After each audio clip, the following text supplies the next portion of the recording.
Wait, wait one sec. Wait one sec.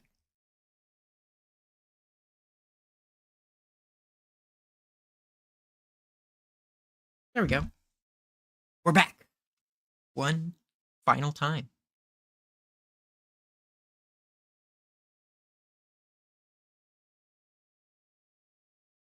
And, well, not the last time I'll be back, but we're done with Mario Galaxy, hypothetically. I'm expecting a shorter stream today. I think we're down like 3, like 13 stars, I think.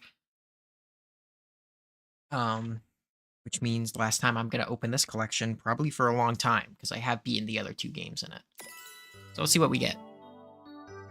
Dogs. Sweet. Also, probably the last time I used the Joy-Con straps in the foreseeable future, as far as I know. Actually, unless I open ARMS again for a different project. But Switch 2 is on the horizon. It's weird to think about how limited the amount of time I have left with this console. So 16 more stars, 15 more stars, something like that.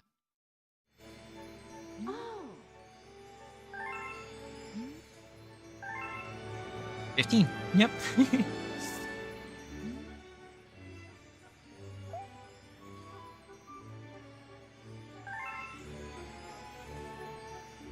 All right.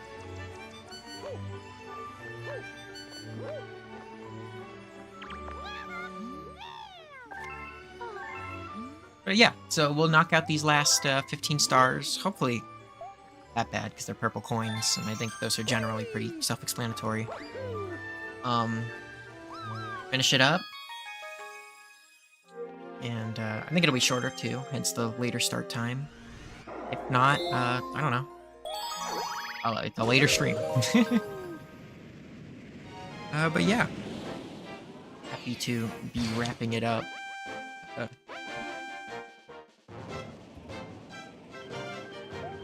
here, turn that off. There we go. Start with the purple coin omelet in Good Egg Galaxy. And I think, unfortunately for us, purple coin comets all have the exact same music. And since I think we're only going to be doing purple coins... Oh, maybe not. Never mind. We get to hear lots of music.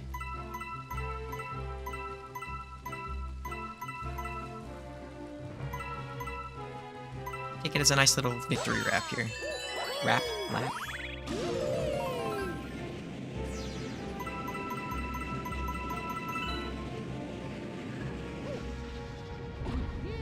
But yeah, sorry for not streaming this last, gosh, what day was that?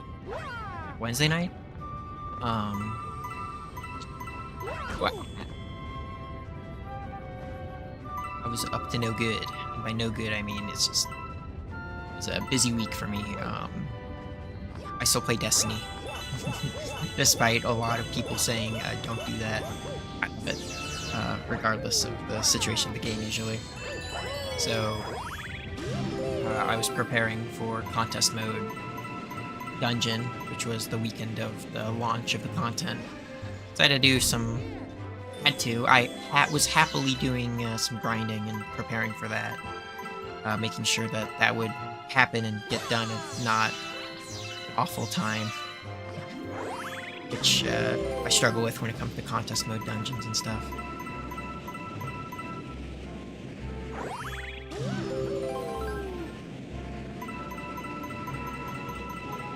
Which, if you don't play Destiny, contest mode is effectively just like a super difficult version of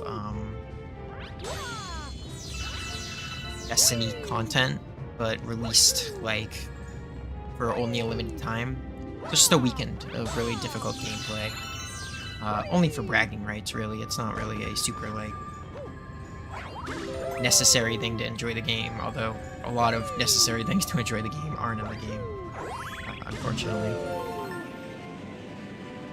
I'm missing a launch star here. Oh.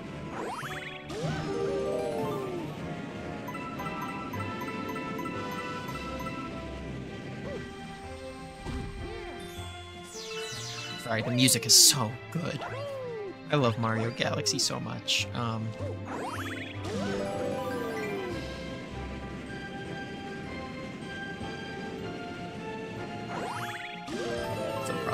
last 10 stars right here. There you go.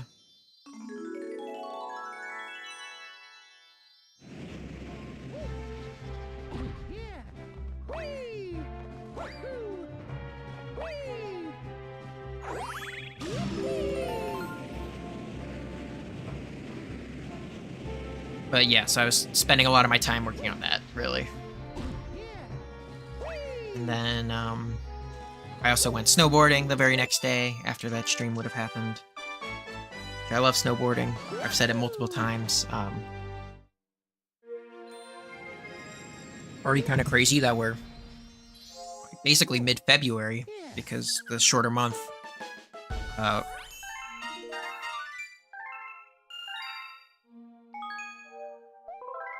So, like, I've only got, like, a month and a half left of good snow to enjoy that with.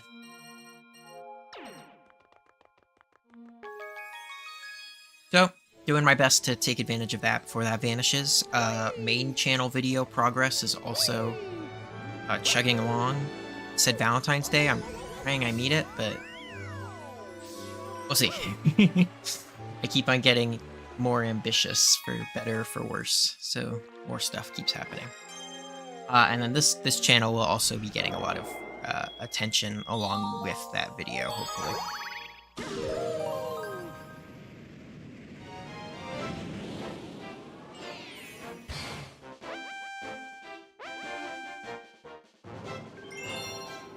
Just, I was talking about this with a friend of mine, but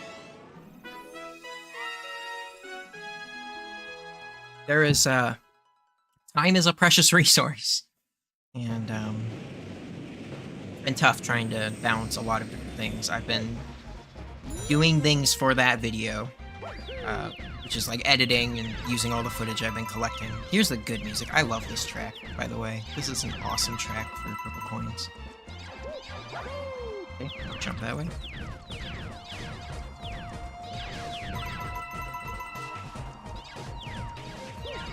But yeah, just trying to manage my time where I'm working on a video that's gonna hopefully come out pretty soon. And then I'm also prepping for a video after that, so I don't have 2 months before videos again. And then I also work a job, so I have to still spend my time there. And then I like doing this. So a whole lot of things on my plate, which is fine. I like it that way. I'd rather always be busy than, you know, sitting around doing nothing. Oh, there's our Gusty Garden Galaxy motif.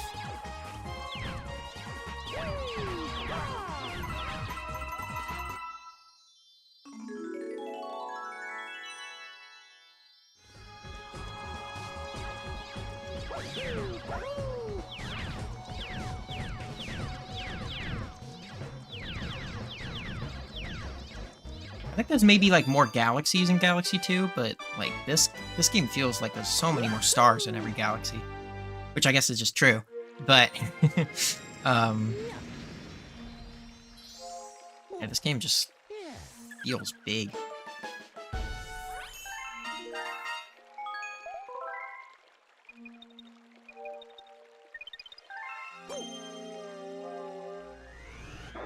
Nothing here. Where to next?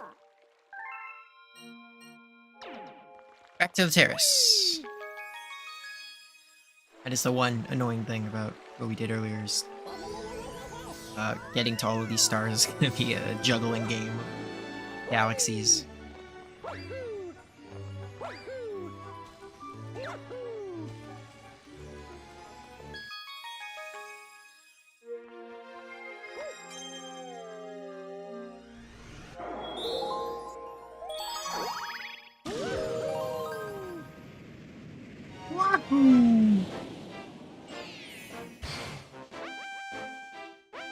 Just think, we only get to hear that stupid siren noise only so many more times.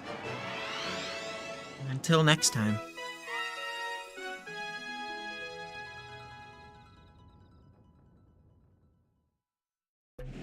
I think I talked about this in the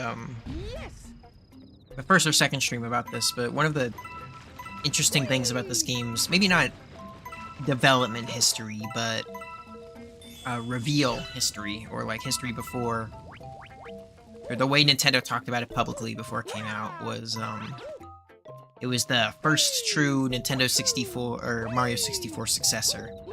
I think partially because what's it called? Sunshine didn't really meet that expectation, which I don't know if that's what people expected back then. I wasn't alive from when 64 came out or when Sunshine came out, so who knows if what public reaction to that was. But I've done enough research on this game that I think it's interesting that they advertise this as the Nintendo 64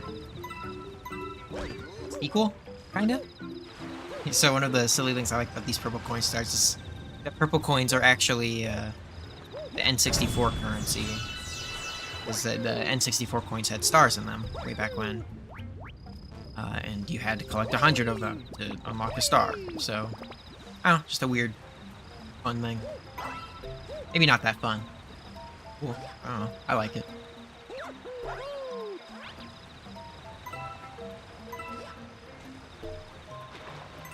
It was a cool, weird graphical glitch. There's no particle effect for picking up the purple coins just now.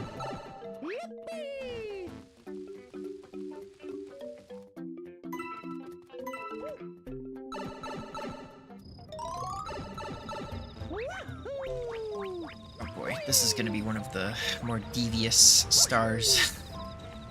Purple coin stars, just because there's so many different areas in this one little planet.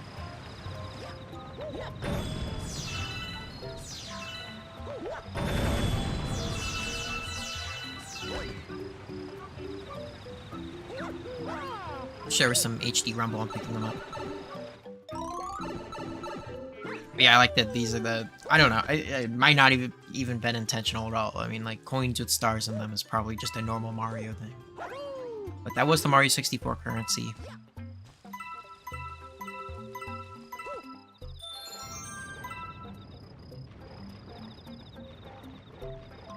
Mario, go. It's weird. I didn't know Mario had a custom I can't jump animation for Honey. Ow.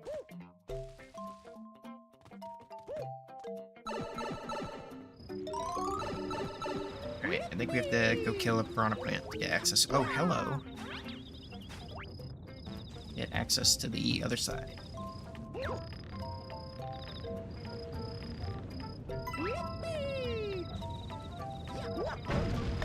Oh, never mind. There's my answer.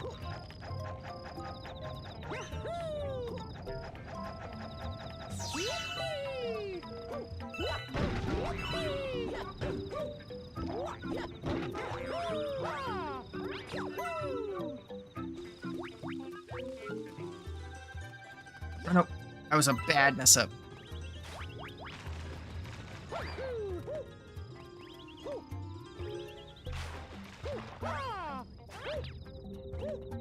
They don't like me going up that way. Okay.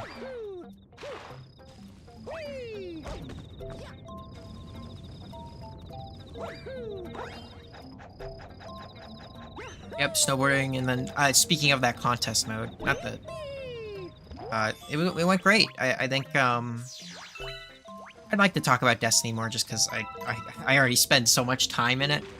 I don't want to be I don't ever want to be a channel dedicated to only one game or set of games or console or platform.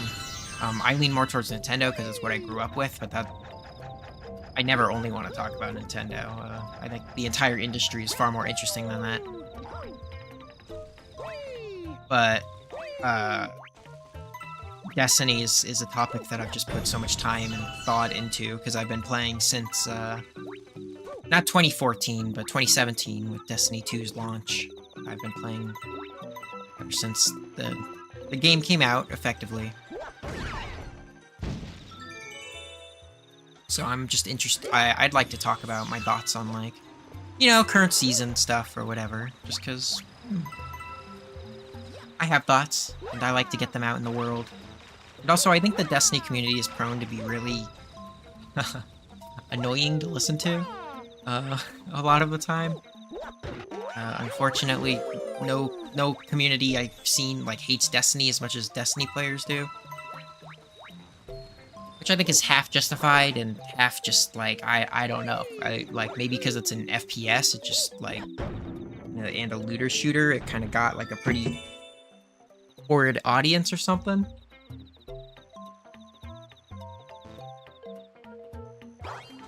I don't know, but I've seen things.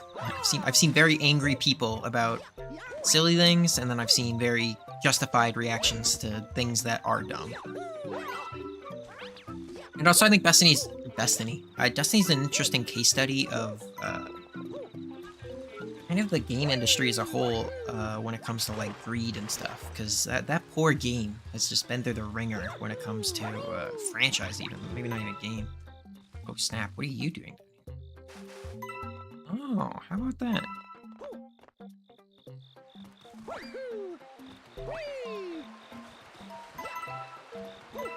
Got me again with your level design. That was cool.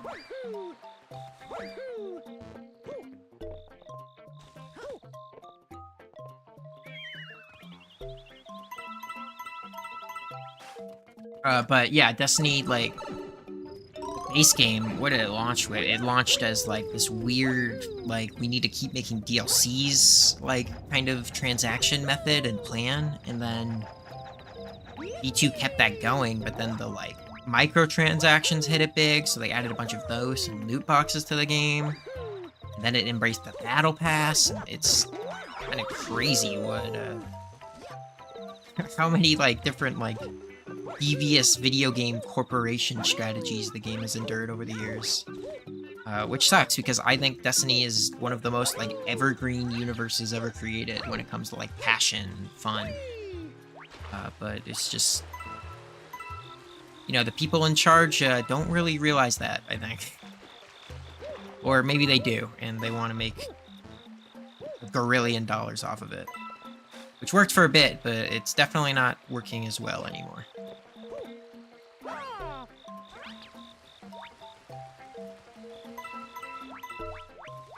Speaking of another interesting, like, gaming industry conversation is, I talked about this a little bit, actually, at the end of the last Galaxy stream, where a lot of games are kind of scared to, like, kind of just completely be their own thing, especially sequel games from franchises that already exist. Which makes sense, right? It's a sequel game, literally. Like, you want to be like, oh, look at it, referencing the old one, so you reward players for sticking with the franchise or whatever.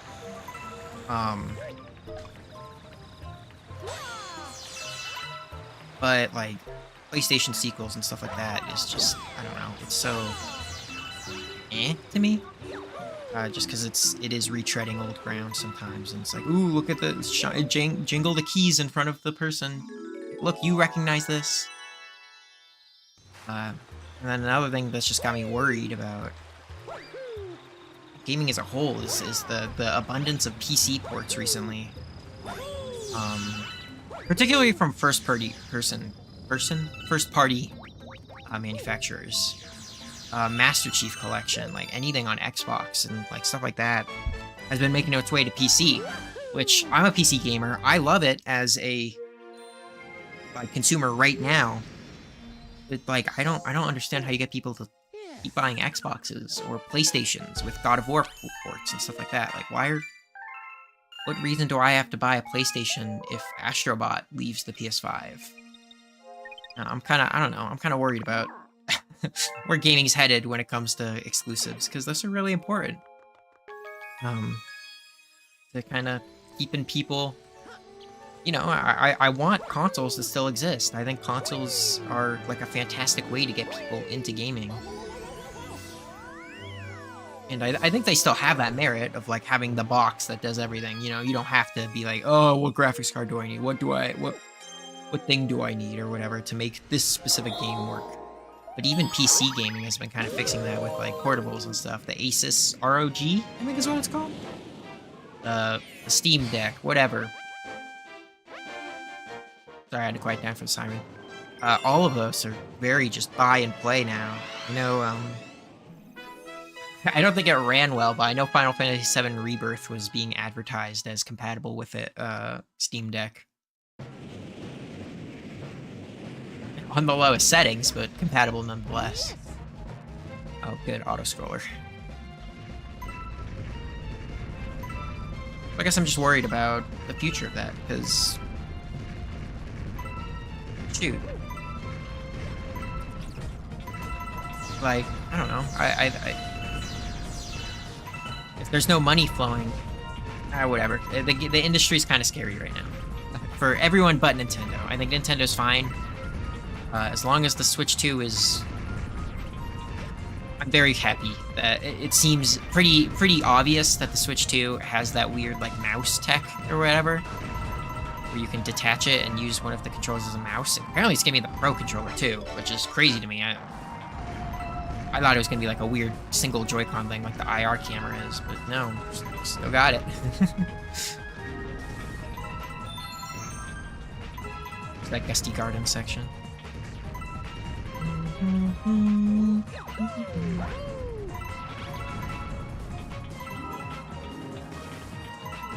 But I'm very excited about that weird mouse compatibility. I don't know, Nintendo still likes to do weirdo crap, which is, I think, their strength and what keeps them from, you know, losing sight of being a toy company at the end of the day. Because video games are toys. It's okay to say that. They're art form toys. They're like so much more, but at the same time, like, you play a video game for happy enjoyment. So. And I'm having happy enjoyment right now. Enjoying these last few stars.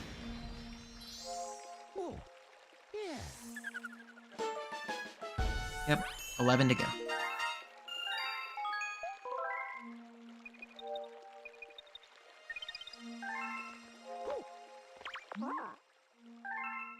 Looks like we are hitting the kitchen next.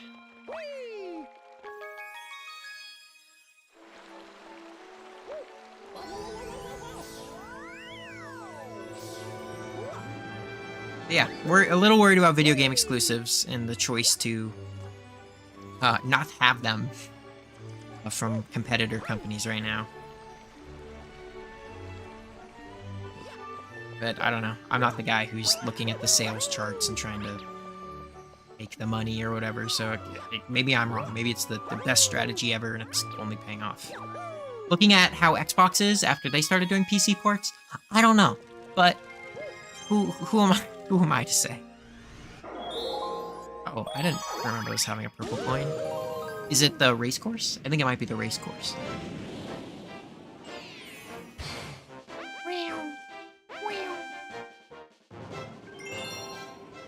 Oh yeah. So I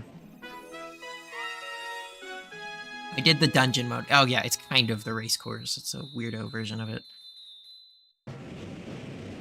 But I also saw Back to the Future the musical this last week. Which Back to the Future is my favorite movie. I think it's a fun movie, which is what I want in movies more than anything. Movies aren't that fun anymore. It makes me sad. Movies have to be more fun. But not that there's anything wrong with like a super dinky movie. I love Interstellar too, which is probably the most dinky movie out there in my opinion. But saw the musical for Back to the Future this week, and it was really good. It was kind of like a little cammy, where it was very cheesy, and like I think it's funny because you can call like old Star Wars cheesy and stuff, but it's not. To me, it's not like manufactured cheesy. I guess it's natural cheesy, which is to say that's just kind of how we think. Oh my god, I'm on a time limit. Wait. Oh no. Oh, I wasn't paying attention at all. I should have been looking at that. I was just chilling out talking. Okay, sorry. Let me give that another go. This is gonna be rougher than I thought then.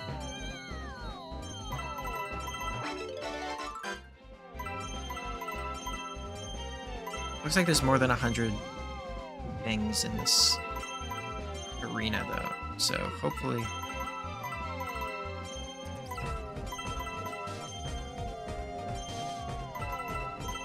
Get a little complacent here.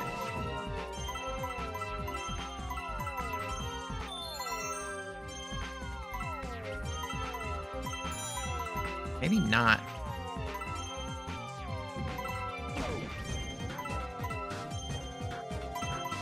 No, I think there is.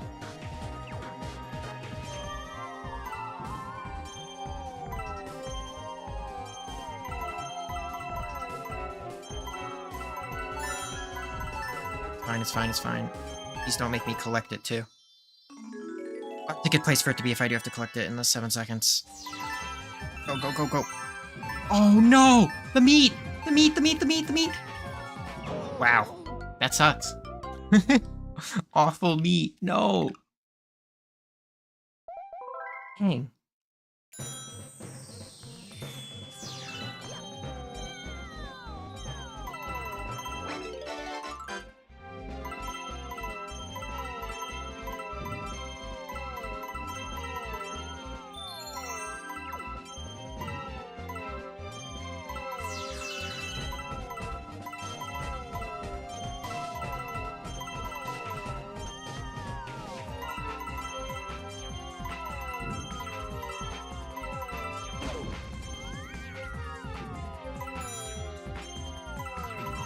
Oh, sorry, I'm like focus 1 million right now.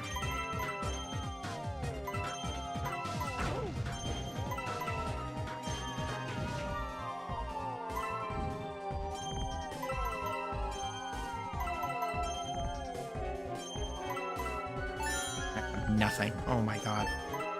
I feel like I flubbed so much of that this time.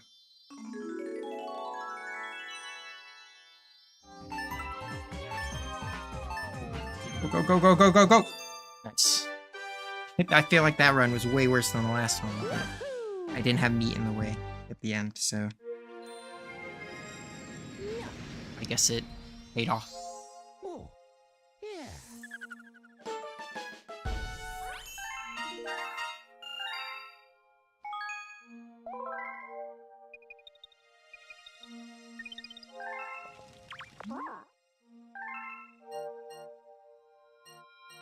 Alright, bedroom. Again, it's kind of obnoxious that you can't knock them all out at once, but... oh well. I think Galaxy 2 fixes that, technically. Because once you grab the Comet Medal, the Comet just kind of stays there until you do it.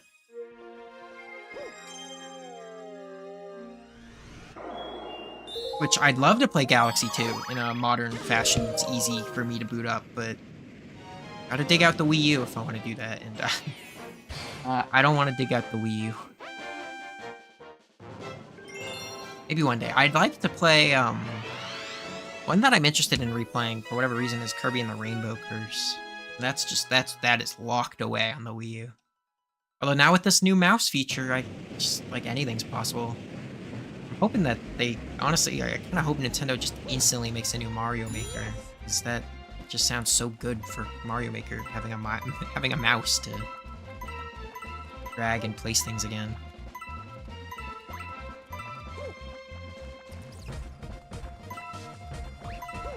It's such a Nintendo solution to not having a touchscreen. Like, if it is built into the Pro Controller, then I think it's gonna be way more important than I thought it was gonna be. Because I thought it wasn't gonna be in the Pro Controller. Which kind of made me say, like, yeah, you know, it's a cool thing, but it's not going to be around for, I guess, like, most experiences on the Switch. You know, when you're a third party, you're just kind of not going to use it. Which is probably still going to be true, I doubt. I think the camera kind of owned me there.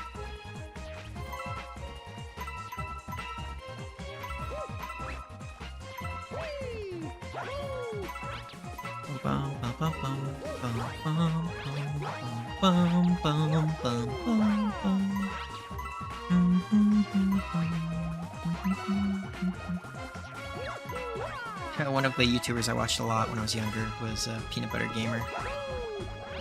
And, he sings over this song in one of his hacking videos. And those lyrics like silently echo in my mind every once in a while when I hear these tracks. Just funny, but also he ruined the song for me, so I'll never forgive him.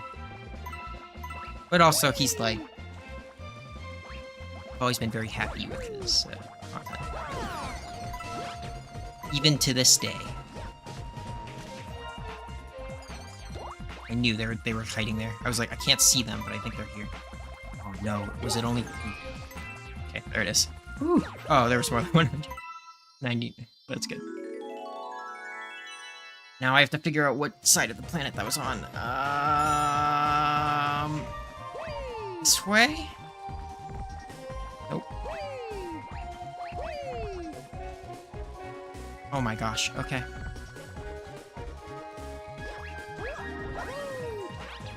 Where is it? Where is it? Where is it? There it is. 10 seconds. Never in doubt.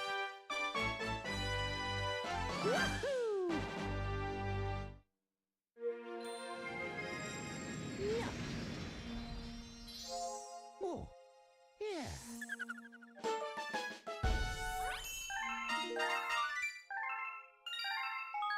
Good 1-star bit from that run. Alright, where to next? Back to the kitchen.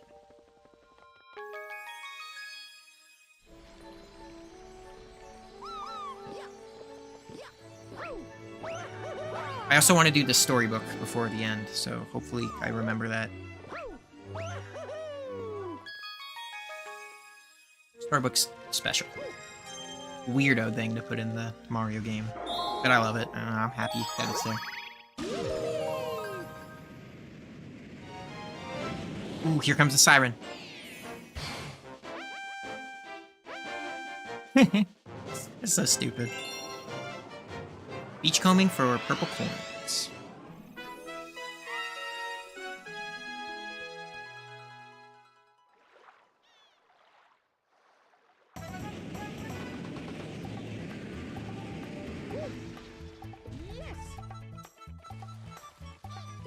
Oh, please, oh, dang it. I was like, I hope I don't have to go underwater.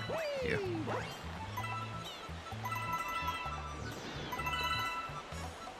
I like this rope. Is this used, like, anywhere important, or is it just here? I think it's just here.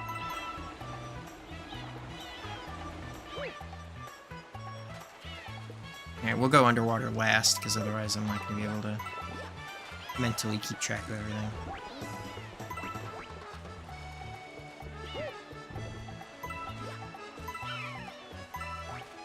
Thank you. Thankfully, this one isn't timed, though, because if this was timed, it'd be a much worse story here.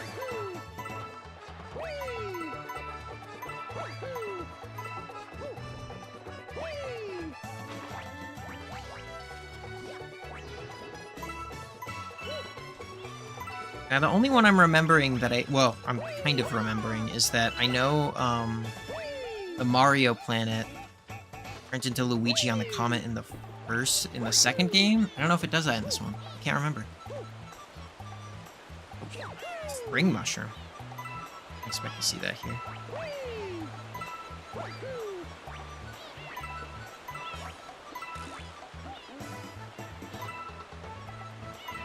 Come back to it. I wanna get some of the stuff over here first.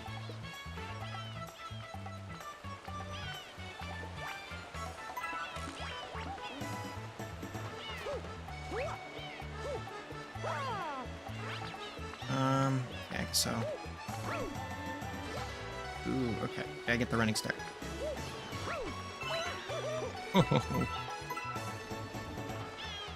Another addition to my Mario Galaxy SR rating. Oh, never mind. Can't hit that. Hopefully, there's more than 100 here.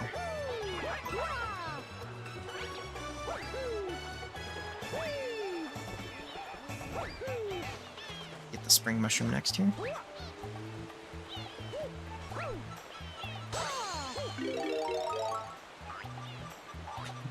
I remember being kind of sad that the ice flower specifically, I know that one for sure, didn't make the cut for Galaxy 2. It's really funny that this did. I really don't know how Nintendo got so many ideas out of the spring mushroom, if you want to call them that.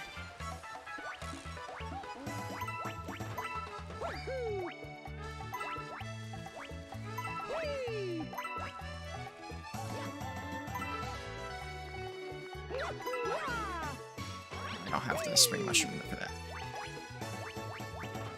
I'm back over there. Nice.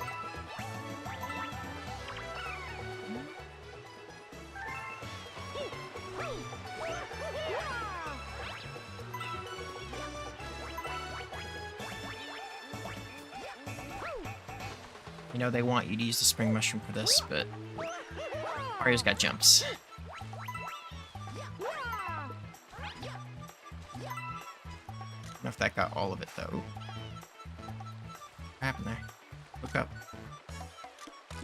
Oh, weird. It's not liking me looking up.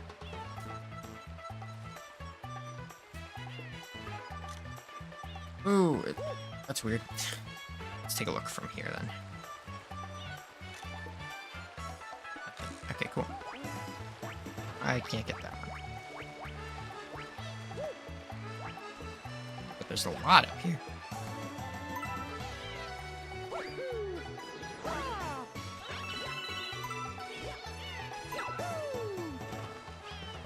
Like, you do have to collect all of them in this world. It's feeling like there's exactly 100.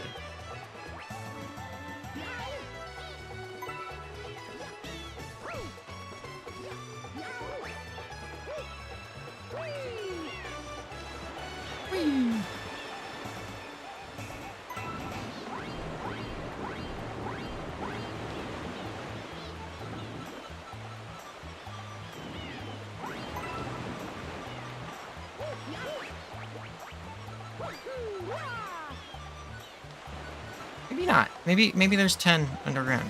Let's give it a go.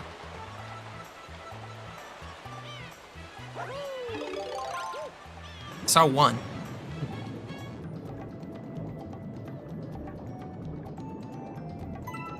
Uh-oh. Maybe not. Just not participating either.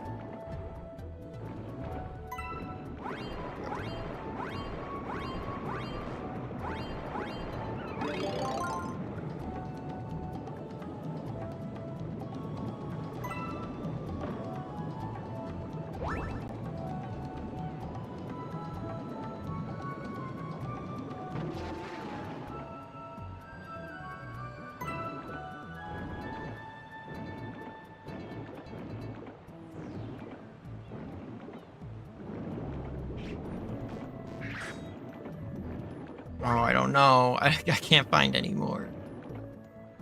The camera is not cooperating.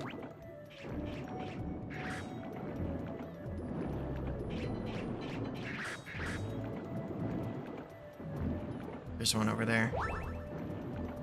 Did I get the one over here? Yeah, I did.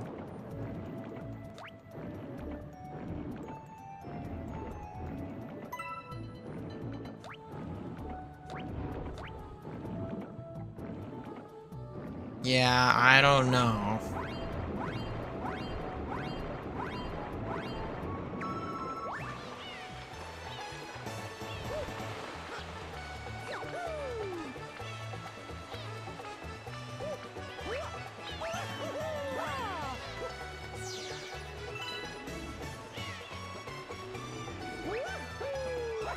There we go. I saw two more up there. And some palm trees over here.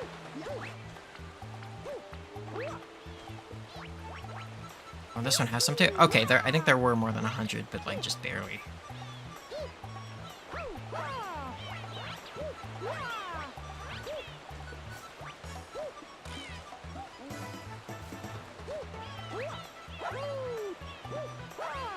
Oh, I want to make it up there. Oh, okay, sweet. Maybe not.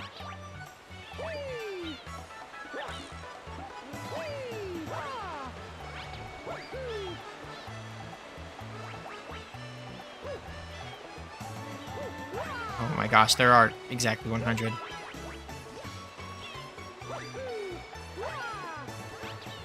There's 98 and 99. And then the other one's still... I need to bring the spring over there. I like that penguin right there. Got that adventurous spirit in him.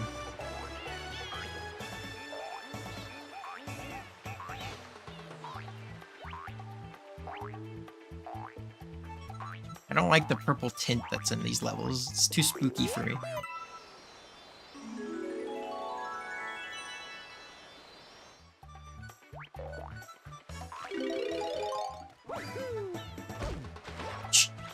Oop. Let me up.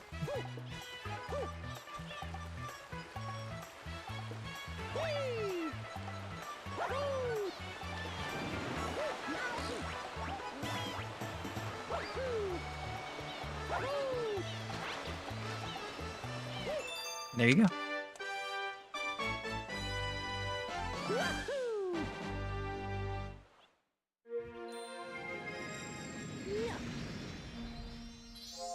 Oh, yeah.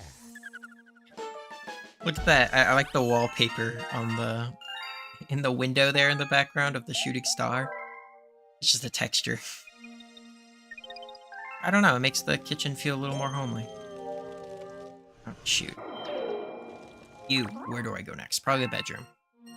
Yep, the bedroom.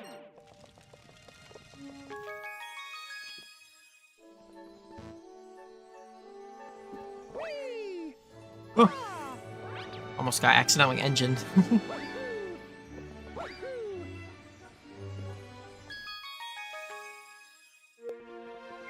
The desert, probably? No. Freeze flame. Okay. The ice mountain, probably?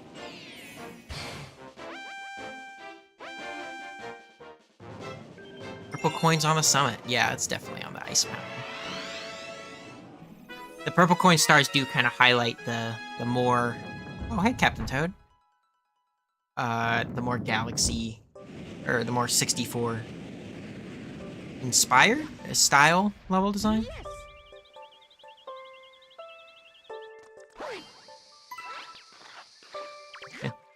Look at this Toad. I'd love to talk to him. Stop.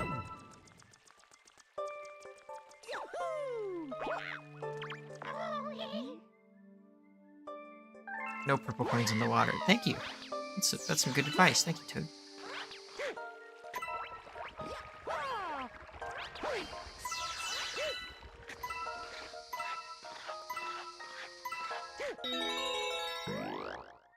There it is.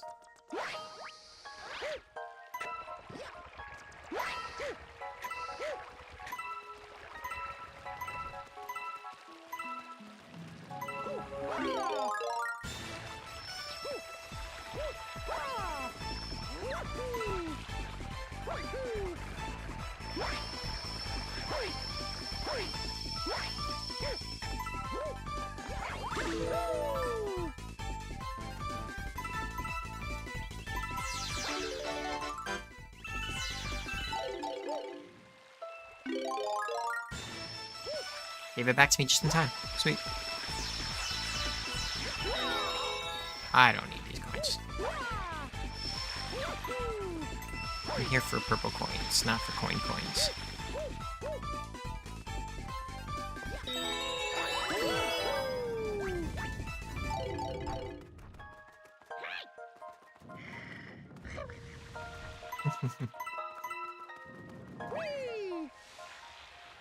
Did I mess a one up? What?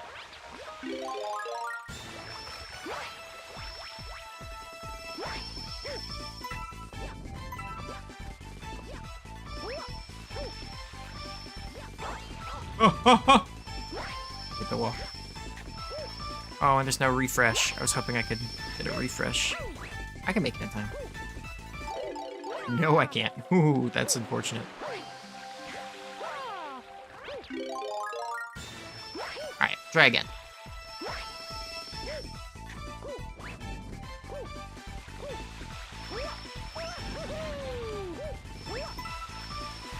I go up here again, but...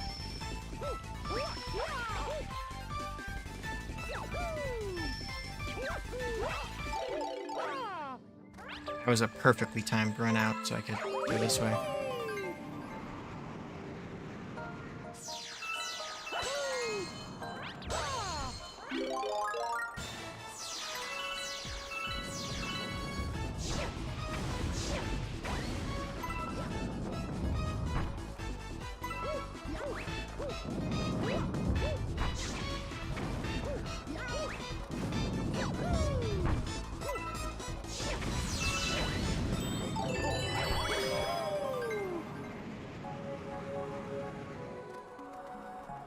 The little stars aren't supposed to be as powerful as the other stars, but that was a lot.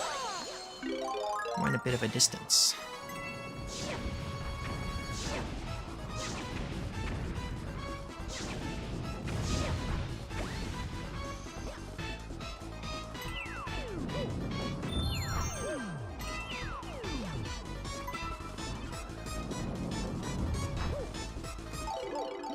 What about the implications of the fire flower being out here? Like, does that mean that the fire flowers aren't native to Mushroom Kingdom?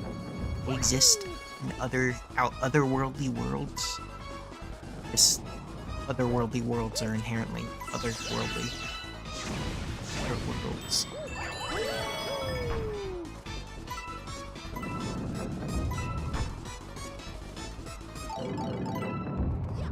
I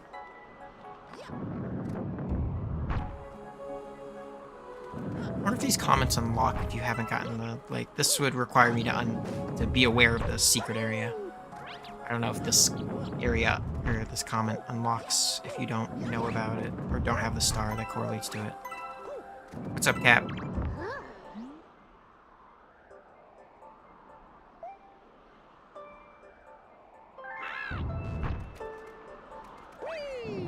Oh, no! Okay, I see what Captain Toad was saying from there.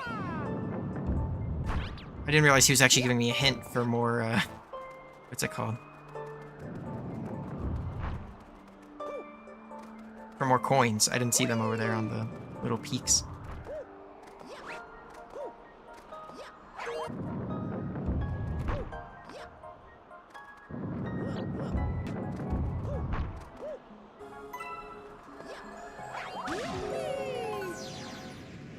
And we're back. Ooh, 2 hidden ones right here. Nice. Whole part.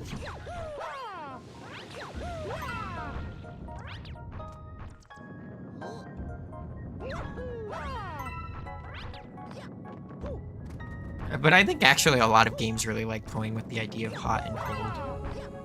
I know a game I haven't thought about in a while, I haven't played in a while. I think Celeste's like final level before that DLC was introduced. Place in like the planet's, or not planet, the mountain's core or something, and then you had to be aware of the temperature. So it was like, I think the hot like affected some obstacle and made it like faster, colder or something. I remember that being a thing. I can't think of any other games actively right now that have that gimmick. But I'm sure it's been explored a lot.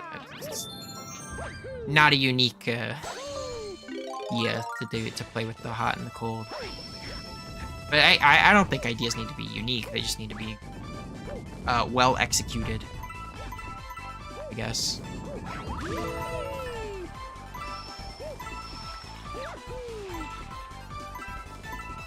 I mean, you can argue that all the unique ideas in gaming are gone, which is wrong. Like, there's always a weirdo new indie game that's like, yeah, this is how you play video games now, and you're like, what?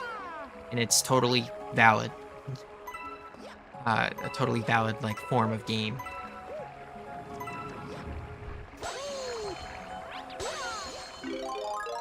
Oh, I think I'm missing some stuff.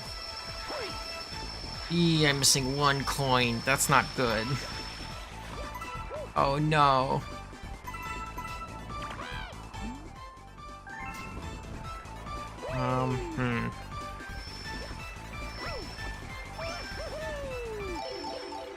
Uh-oh.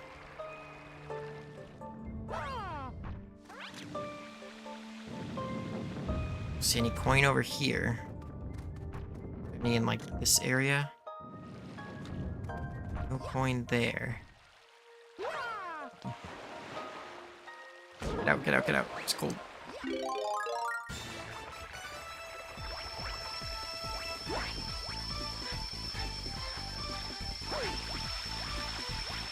And back here. No? Ooh, missing one is evil.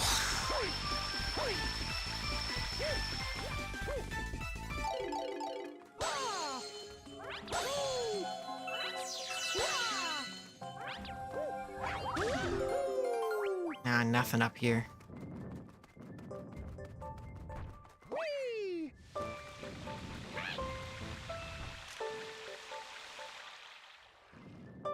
I hope there wasn't something like hiding on the other side that I missed. I'm gonna climb up again and see if maybe I just missed it at the top here.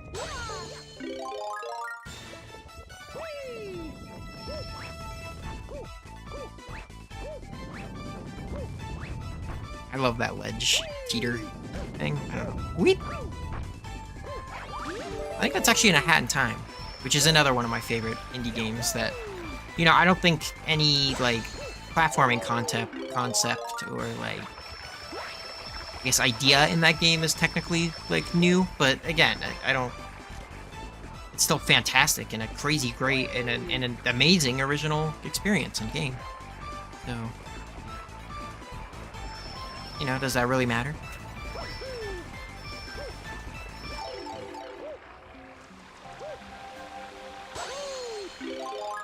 The different hat power-ups.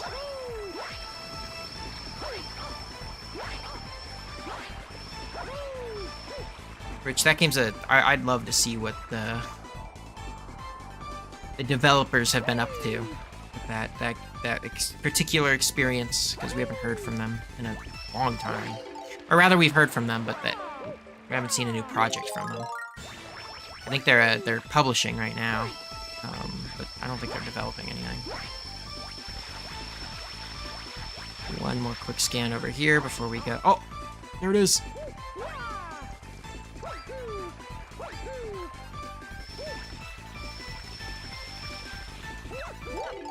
It's an evil place to put it. I don't even know how you're supposed to find that on your own. But the star's over here, which is good, because I was afraid I'd have to climb it one more time.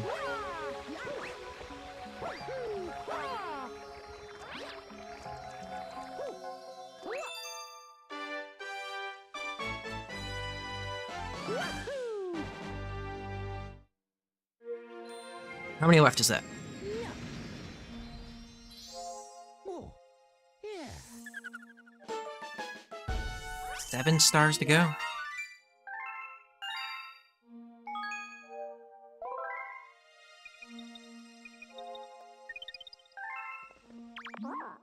Alright, where to next? Oh, right here. First time I haven't had to move. And it's this planet. Which, I don't like deserts. I hate deserts. They're boring and lame and sand and... What's the line? Boring and sand everywhere? Or something along those lines? Yeah, that. That's my opinion on deserts. Anakin had a point. I'm not a Star Wars fan. I used to be. Kinda. I think I grew up with it, and so I liked it a fair amount. But then I kind of... Like, I realized I wasn't as fan as other people, because I only really watched the movies. Clone Wars was too boring for me, I guess, which... I don't know where that came from. I feel like everybody loves Clone Wars, but the opening... I'd always try to start from the beginning.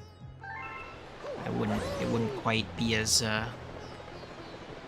good as I wanted it to be, I guess. So I was never a big Star Wars guy in the end. But then, especially when the sequel trilogy launched, when the sequel trilogy came out, I really liked Force Awakens. I think Force Awakens gets a worse rap than it deserves.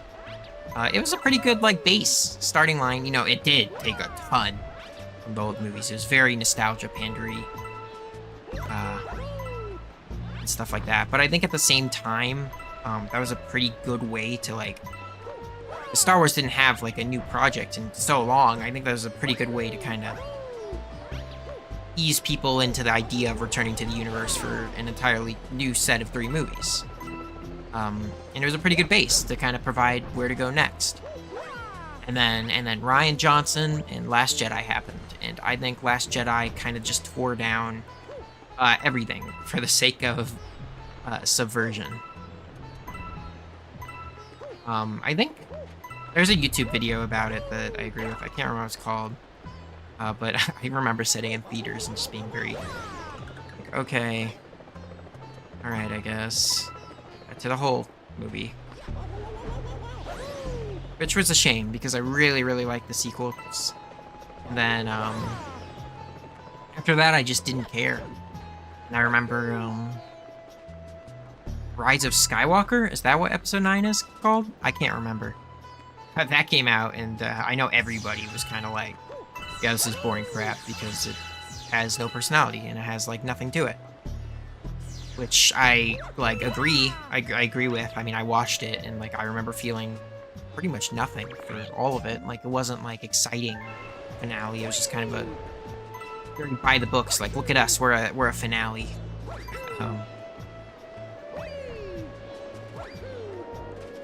While... But I don't really blame that movie for it as much as I blame Last Jedi, because when you watch Last Jedi, it kind of destroyed anywhere anybody could go with those movies. The 3rd movie, you know, Empire Strikes Back builds to the threat of the Empire striking back. It's like, oh snap, they really do mean business. This is hurting our heroes and stuff like that. But at the end of Last Jedi, like, Snoke is dead, so Snoke mystery is never solved, or, like, isn't even built on. He's just kind of dead. Rey has, like, her backstory is, quote-unquote, officially, like, closed. She's just a person. Which, actually, I like that idea. I like the idea that, like, you know, even if, like, there's no Jedis in the universe, like, good always just naturally rises to defeat evil. That's cool. I like that. Rey should have been a nobody, and they could have built off of that. But, like, again, that's just another closed door for, like, the next director to take over. Whatever Rose's side story, Rose and, the stormtrooper, I can't remember his name. Finn. Whatever Rose and Finn's story was, that's for all of that episode, I think is dumb. Because nobody ended up sacrificing themselves, which removes even more weight from that movie. I don't know. I really didn't like that movie. And I think it's kind of the reason that Star Wars has became the laughingstock it is now, which is a shame. But it was subversive. Yay. And, like, everybody likes the light speed raider scene. Should I run for this? Should I wait? I'm gonna wait. My hands are really sweaty today. I don't know why. Maybe that's sharing too much. I want to hear about my sweaty hands.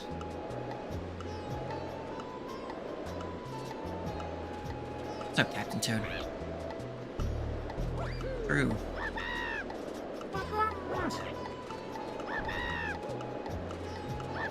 I love these Toad sound effects.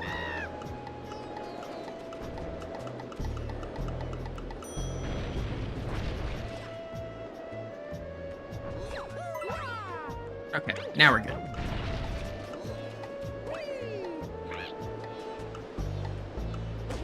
Wow. Wow. I'm okay. I walked into it. It's just, all right. Start me at 0? Yep, it starts me at 0. Okay. Nice. Good work, Brian.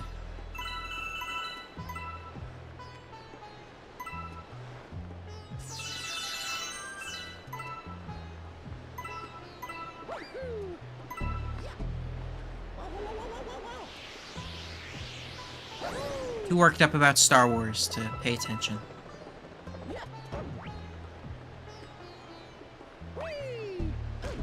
But also, I think Disney's just and I've gone crazy with Star Wars, and now, like, when I think of Star Wars, I don't really think of, like, magical, like, Jedi people. I think more of selling lightsabers to a 5-year-old who likes to wield a lightsaber.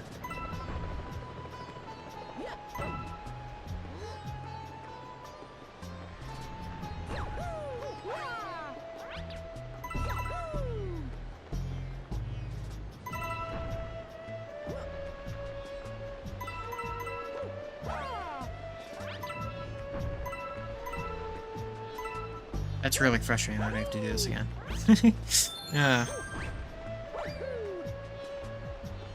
No one but myself to blame.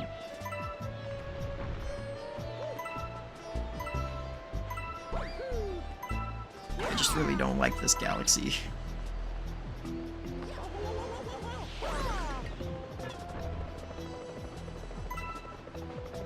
Great. Hit it.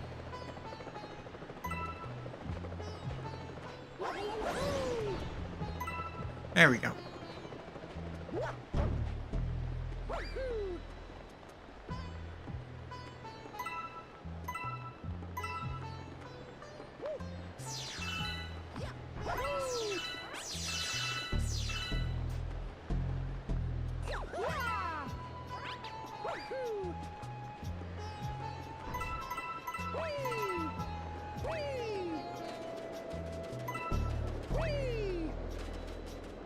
I do think it's funny that Mario's mouth doesn't open when he oh wait, he does! I saw for a second. Never mind. They did it all in this game.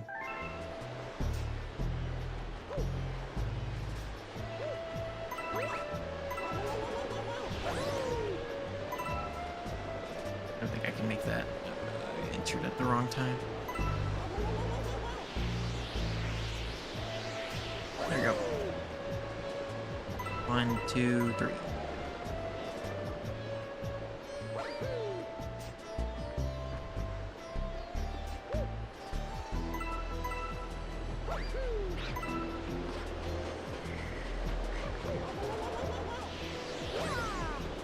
Warm wind feels nice. You know what I'm scared of? I'm scared of winter ending early. It's already getting really warm here. Which it shouldn't. It makes me sad. I really like the cold weather.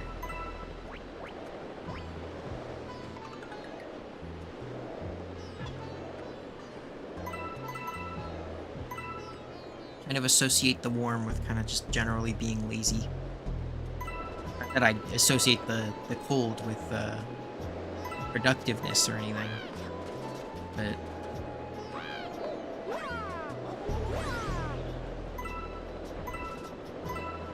nice.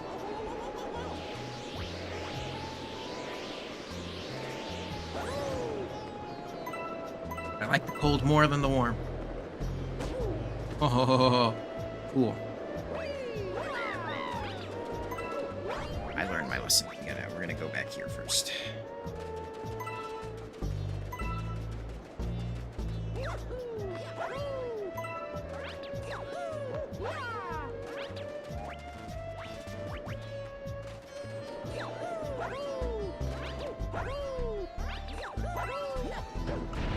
Alright. Go, go, go, go. Don't get... Oh, I hate this, I hate this, I hate this, I hate this. I hate those. I had a panic there for a second. Mario, go. There's no time.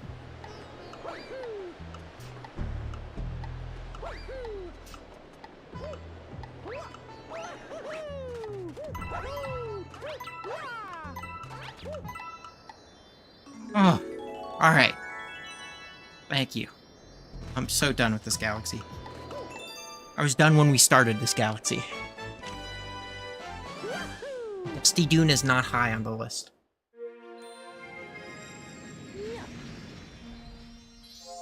Oh, yeah. There we go. 6 more.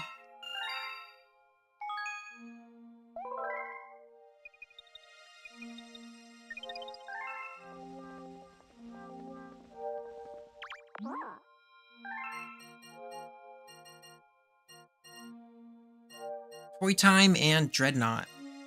Hey, there's another Destiny thing. Dreadnought. Not that that means anything to anyone who doesn't play Destiny, because Dreadnought's a pretty generic battleship name.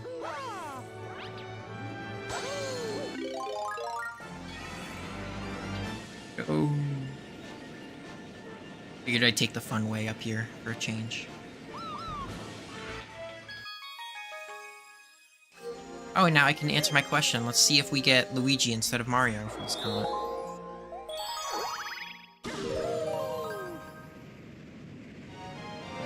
It's pretty rare that these get custom geometry or anything.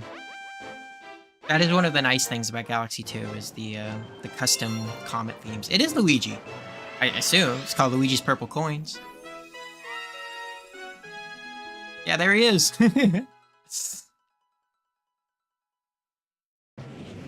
Again, it's all stuff I've said before, which is why we're wrapping up the stream. But I really like Galaxy for acknowledging a lot more Luigi than the other 3D Marios.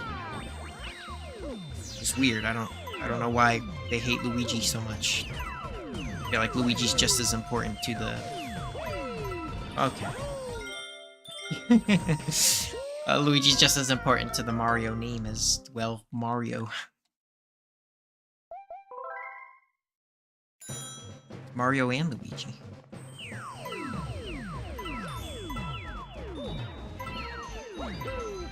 Hit it. Oh, no. It's a pretty bad. Yeah. I forgot that since these are the last few stars, they have a bit more of a difficulty spike to them. Start with this. I think I might have to run to the end at the end, now that I think about it. How do you even get those? Do you have to just... Yeah, I don't know. I do not like that.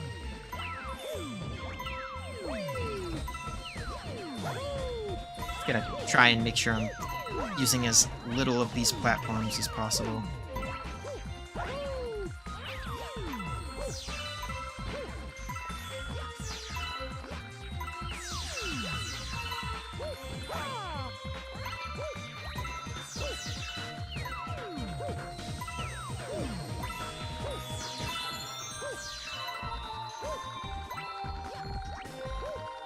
One up. Back this way. Get that.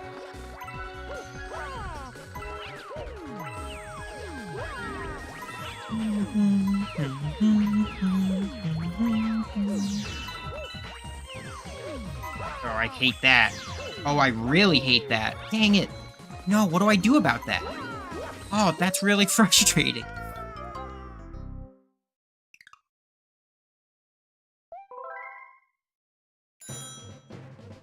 This is a toughie. Jump here.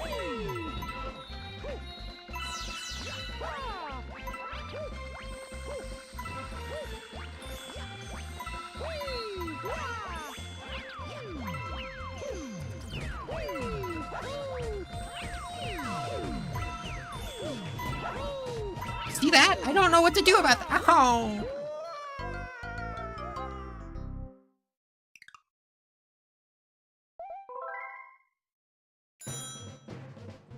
What do you have to say? Oh, there's 150 of them? Oh. Alright. Oh, that one's done. Down one. We got time.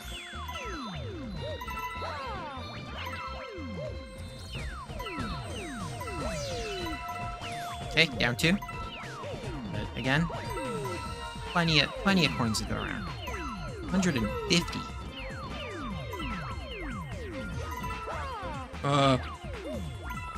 Guess I don't need to risk life and limb for that one, but it's just so tempting.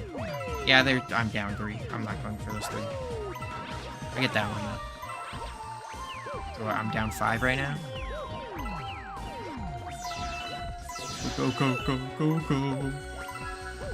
Go, go, go, go. Stomping on Luigi Land. Avoiding certain death, using the power of Mario's breath. Luigi will jump over his stuff.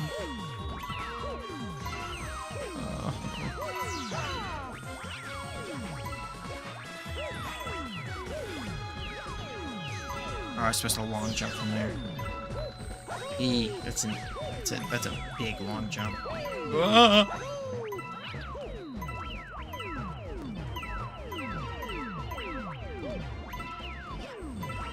I don't think there's any really great way to do those without missing those. I think we're about to hit it though. Sweet. Get me off of... Oh, there's a timer too? I wasn't even paying attention to the timer. I was just... playing my life. Still my favorite galaxy, but that is it's a tough nut to crack. Or tough egg to crack, if you will. Good stuff.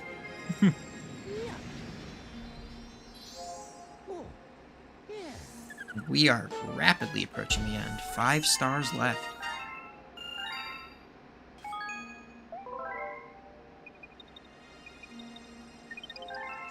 Where to next? Oop, sorry.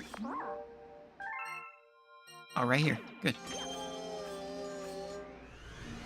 Oh, I don't want to do the circle planet. That's the other one. I guess I just don't like the desert and the circle underwater level.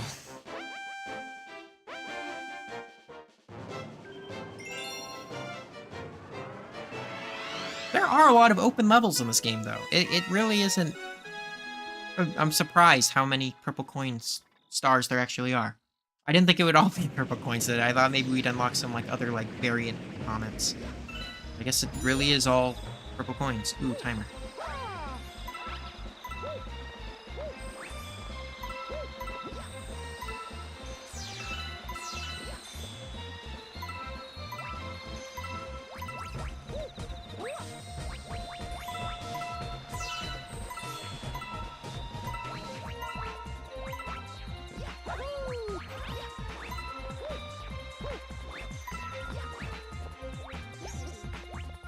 You have 20. Did a good job.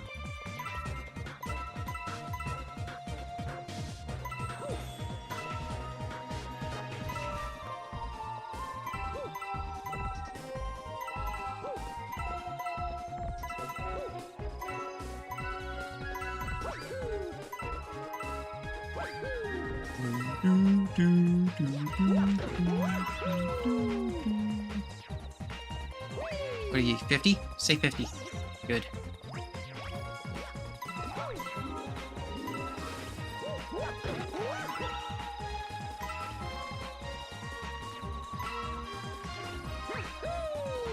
I wonder if there's one at the end that's like, yeah, you're done. You should have them all. You definitely missed some.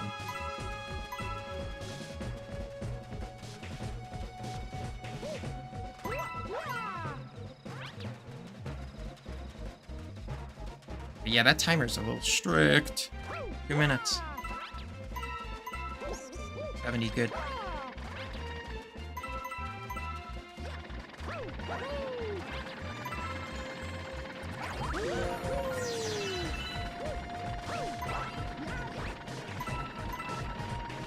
It's funny because they add up super fast. It doesn't feel like you're collecting 100 things. There's not like a, I don't know. It's pretty easy because they're like all in spurts, right? I wonder if there's any real connection between them other than being purple, but I really like the currency hunt in Odyssey 2 for the end game currency. We did get 90.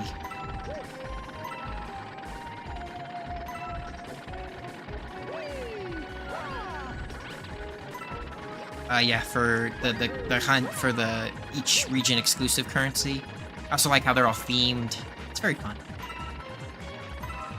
I wonder, actually, I think maybe the regional currency for Mushroom Kingdom are these purple coins.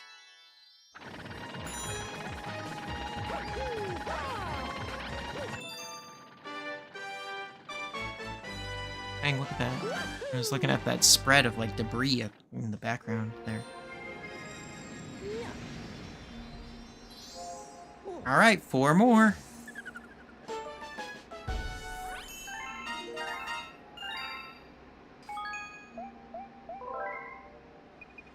It's coming.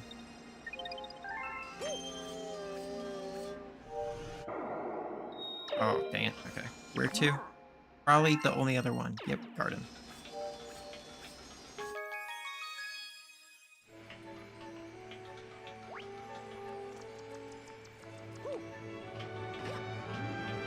These two are going to be annoying to jump between.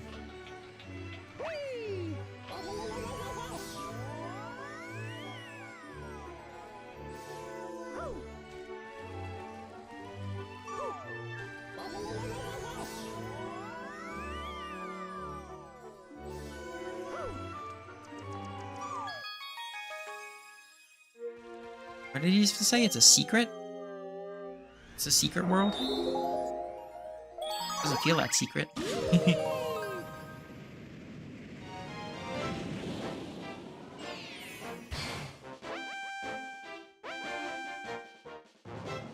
Alright, Deep Dark. This one might take a while. This is a big world. Oh, unless it's all in the ship area, then I can stomach that. Ooh, and it's looking like it is. Nice. Please don't be a timer. Okay, good.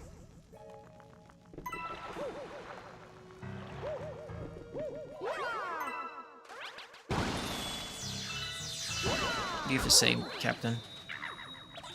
Ugh, I guess I messed up your thing with the boo spawn. Oh, you got him with your light. Neat. Do the water first here.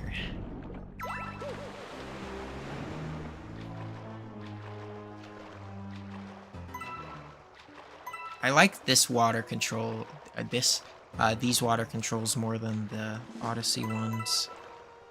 Not that, I say that a lot. Not that it matters. But I do, in Odyssey they kind of tried to make it similar to how, you know, Mario controls in his, like, 3D World and 3D Land.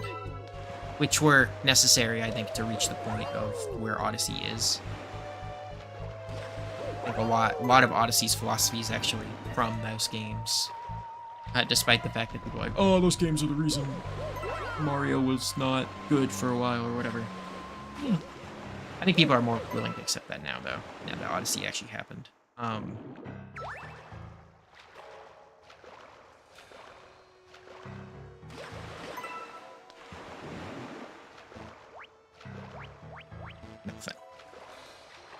But yeah, I didn't like the underwater controls. I think it was also just kind of done so like the cheap capture felt more like a actual achievement and accomplishment when you unlocked it or got it. Incentivize you to go get it, because cheap just basically controls like this.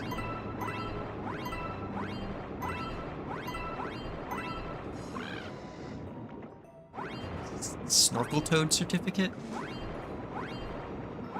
Good on him, I guess. Anything else down here?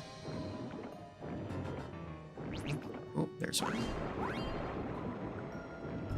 I think that's it for the water portions here.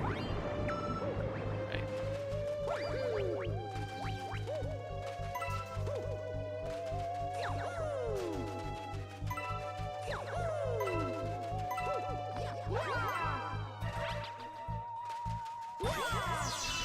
Dang, I don't feel like anywhere near 100.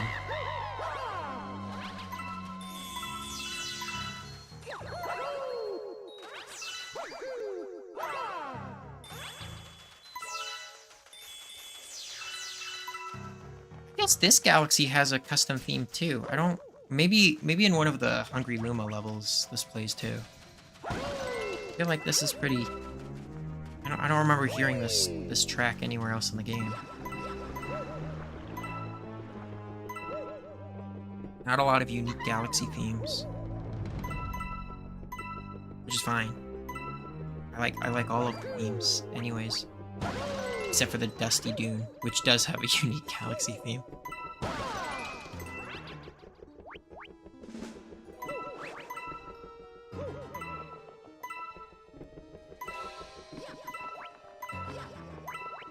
Yeah, because this doesn't play in the Boo House, that's Waltz of the Boos that plays. Oh, how do you even get up there?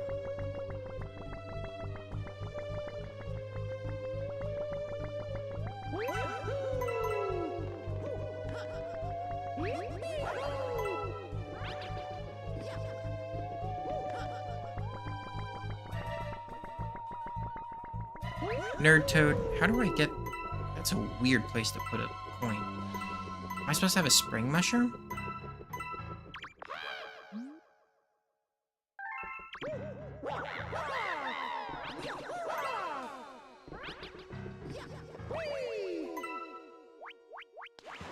Oh, I didn't get these? Dang, I thought I did.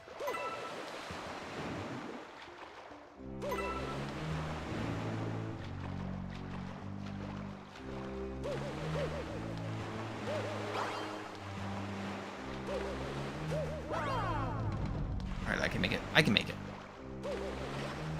Oh, yeah, there we go. There's probably one on the other side, too. Yeah?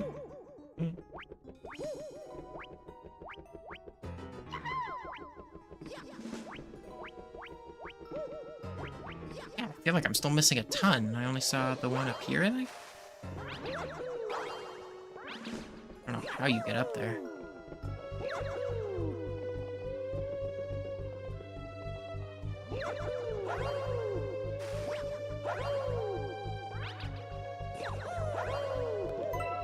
There we go. Oh, maybe there are more this way.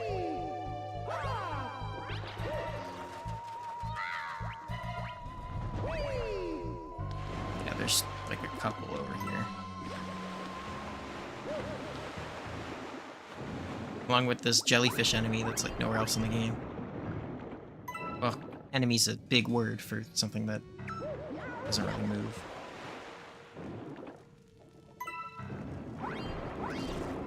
Ooh, okay, this might be it. I think I got them all. Dang, this thing's detailed. These coins are detailed. I never looked at them. They got the reflection material and everything.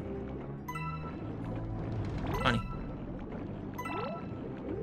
88, 89, 100.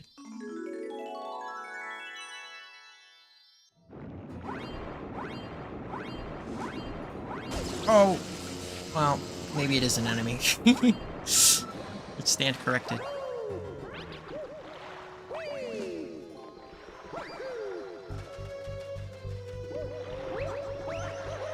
And that's like, what, 3 more? 4 more?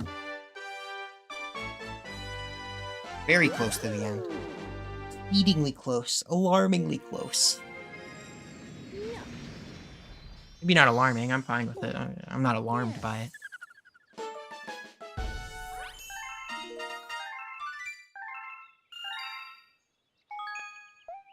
Sure.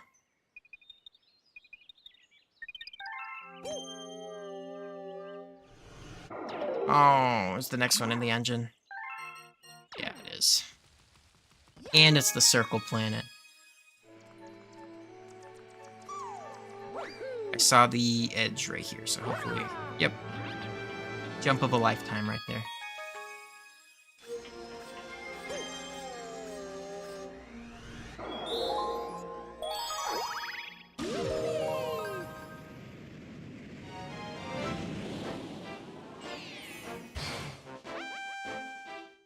Oh, just think only like 2 of those sirens left, and I don't think the siren's back in Galaxy 2. I don't think I'm playing Galaxy 2. It's not easy to play.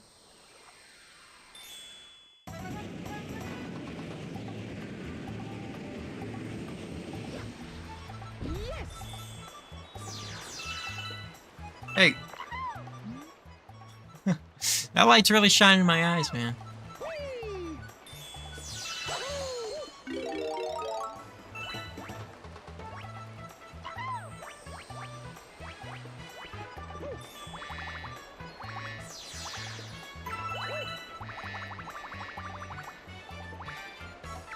I guess you don't have to go underwater, so that's kind of cool.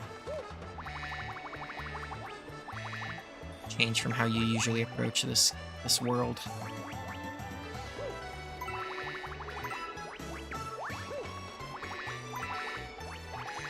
We'll come back. I think we're gonna make a... Yep, full circle.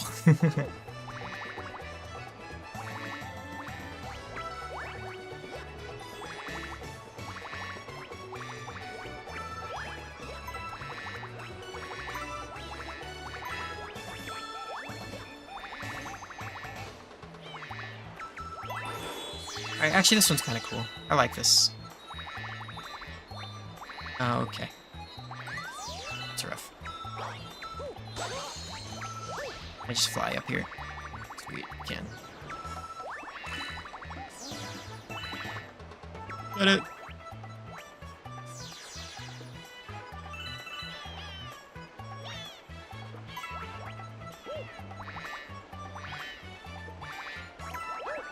No, come back.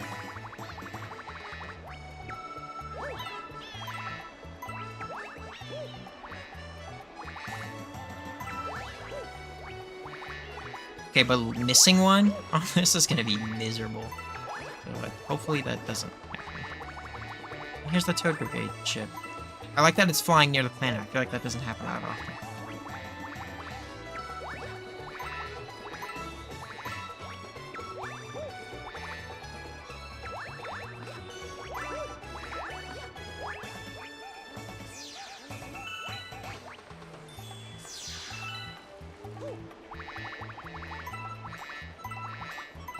See if we can make it back without hitting the water. Oh, we're good.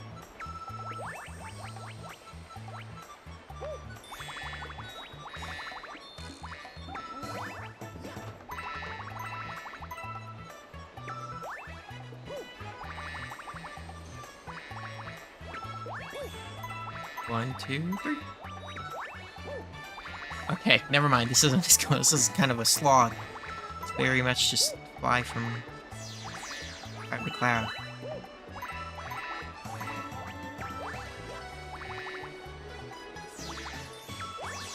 Oh well. Ooh, these ones are kind of evil. I can go up, go up, go up, go up, go up, go up. No! Oh, that's okay.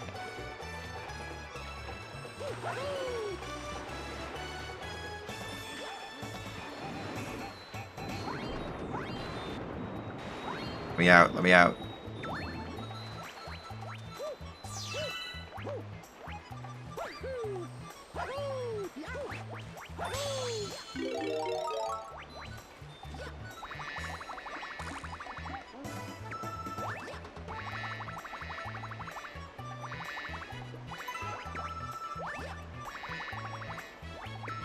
Coin? I wonder, I can't remember if coins refill the B meter, but purple coins don't.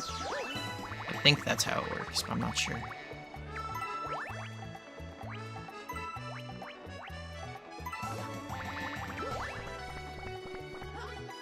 Alright, nothing up here. I was just double checking.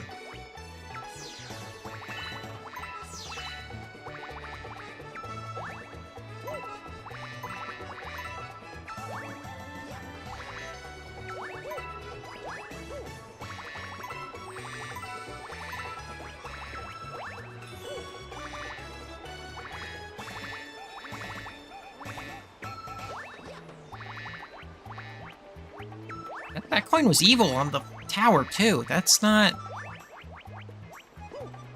It's like almost a clear path of coins, but then there's the secret hidden ones. I'm really afraid of missing one of them and then having to go in another circle. Thank you, Toad.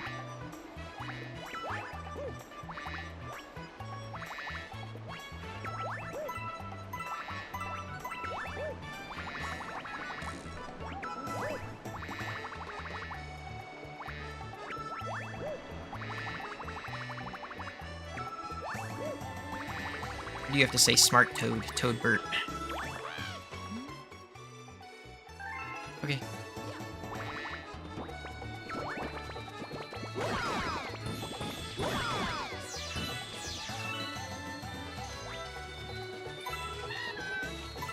Thank you, Yellow Toad.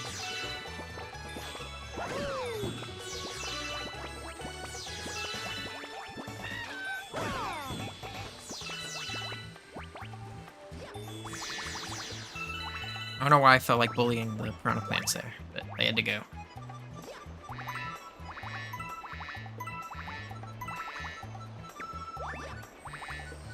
I do think it's funny that they haven't made Mario, like, kick again since Mario 64. Because they get, like, we have the spin, I guess, which is kind of a punch, but they don't really let Mario, down and dirty anymore. Well, he kind of gets in a fighting, like, form in the movie. But I don't know how canon that is. It's not. Well, I mean, like, it's probably canon to the movie universe or whatever, but... Oh, the water kind of scares me here. It kind of goes up and down there.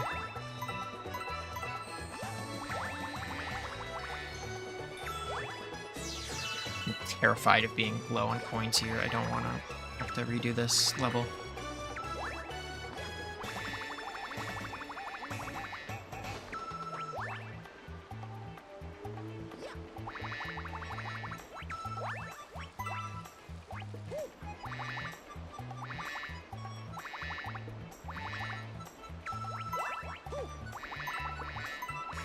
Bumblebee Mario.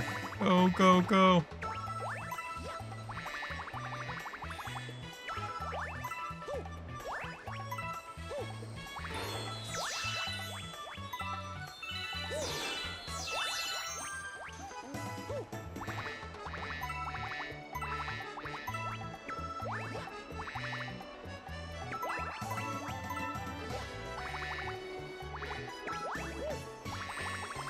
We've got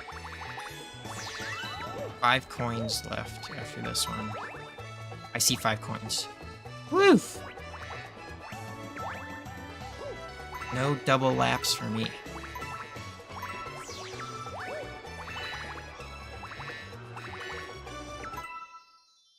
Oh, but it's like halfway across the stage. Dang it. Okay. Hopefully I can swim there kind of fast.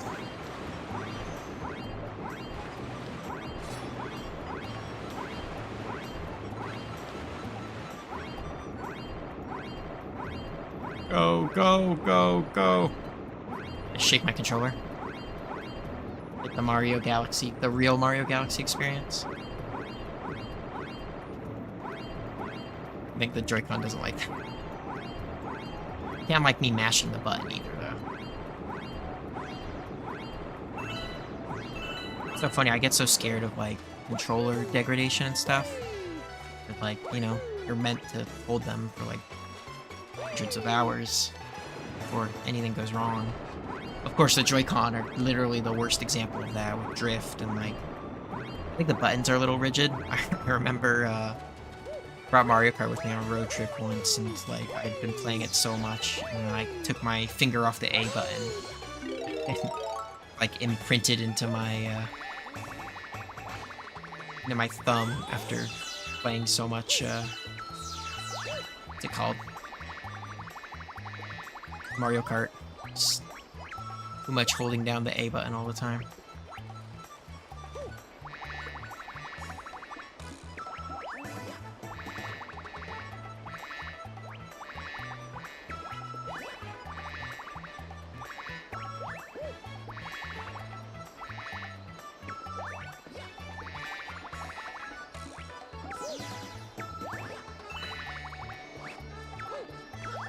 Alright, there we go. Oh, maybe not.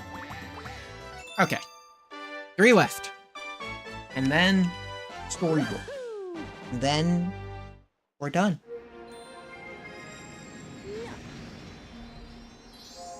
Oh, yeah.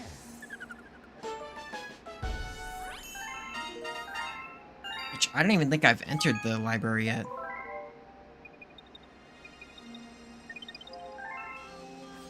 Are we done here? Yep, go to the garden.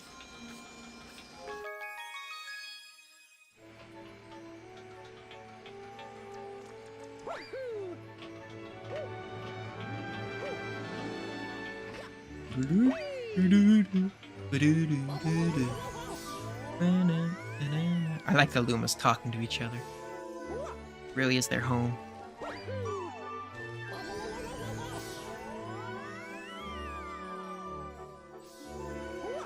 I need a plush Luma. I've never seen it. Ah, I wanted to know what his dialogue was. See it in a second. I guess 2 seconds. However long these 2 bars take.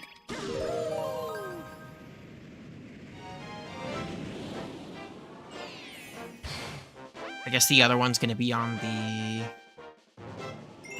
what's it called mission? The lava planet.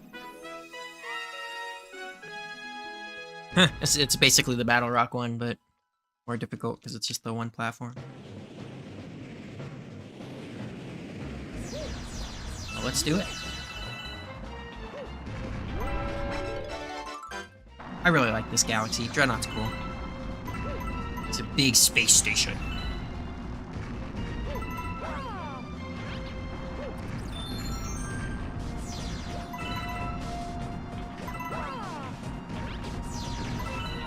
It's so funny to me how Mario really isn't limited to anything in terms of like exploring ideas and stuff. Like, yeah, you can, but screw it, put him in a weird evil spaceship.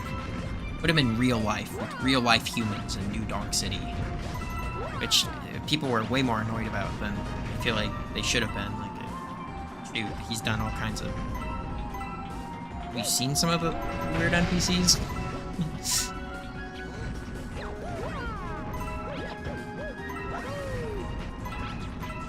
Ooh. That one was kind of scary. There was not a lot of time to grab those.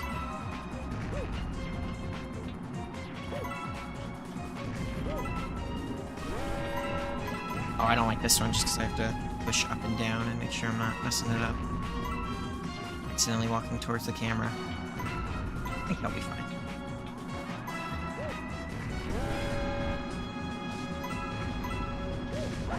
Is the original star that's involved? I feel like this is way more gravity swapping than the original star.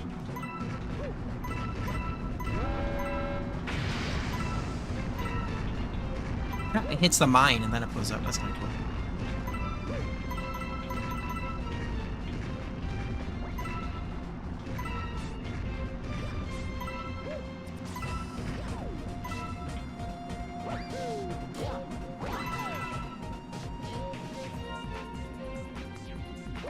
There was... Uh-oh. Did I miss one? Oh, okay, good. It's right there.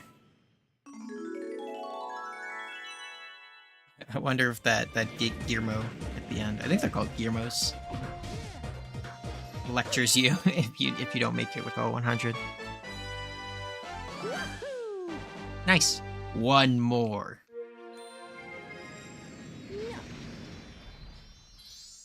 Oh, yeah.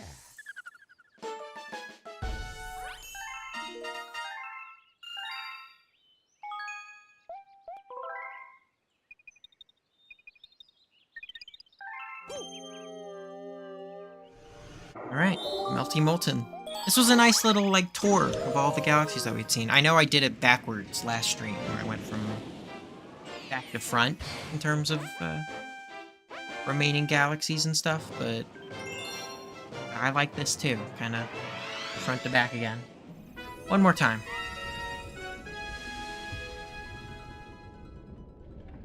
This is cool. I like these. Again, I said it earlier, but I'm surprised by how many explorable, like more explorable areas there are in this game compared to 2. A lot of open areas.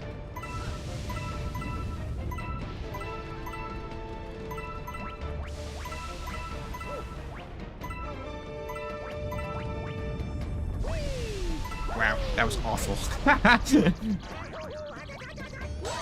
I'll take this early.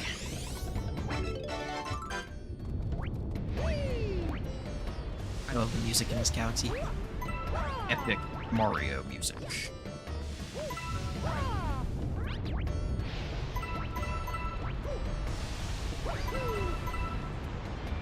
I don't remember the, I know there's a Lava World in Wonder, but I don't remember the Lava World theme. One of my favorite things about Wonder in general was, it had the ambition of a 3D Mario to 2D Mario. Which, actually, if you read the interviews, they talk about that. How, they got a lot of the 3D Mario team to work on Wonder, just to bring it, like, kind of that extra mile. That's a devious coin placement right there.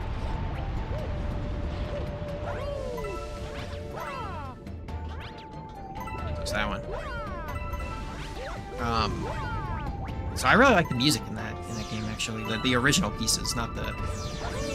I mean, I like the reuse pieces, too, but the original pieces are really cool. I remember when the direct for Wonder dropped, I was watching it with high anticipation because it was just the music in the direct was actually really good. I know the snow theme like popped out to me instantly as soon as I heard it, but then like even the world map theme and everything else. Very glad that game kind of made its own identity for the most part. Like Daisy's playable. Afghani is this first time Afghani was voicing Mario, who does a fantastic job.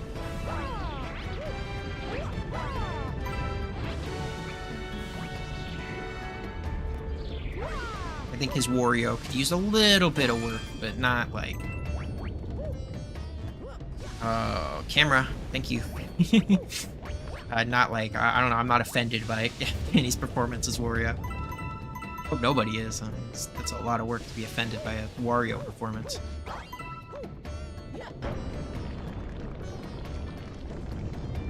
Oh, I know better now.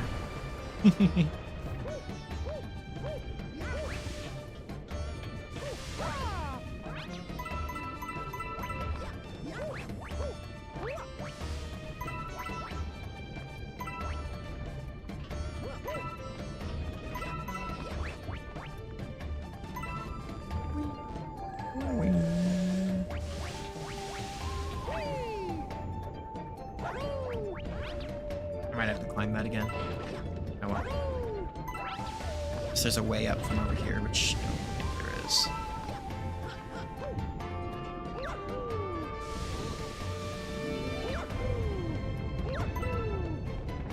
I don't know if they there's a lot of like Mario sound effects where they reuse in different games. I don't know if they ever used the crouch noise he has in this one again.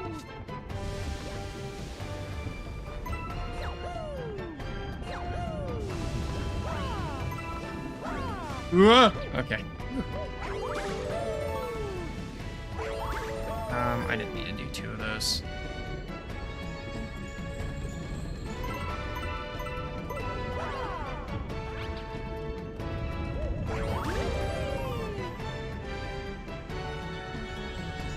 Oh, I hope it's not at the top of the... Okay, good. It's like if it's at the top of the volcano, that would suck, because then I'd have to...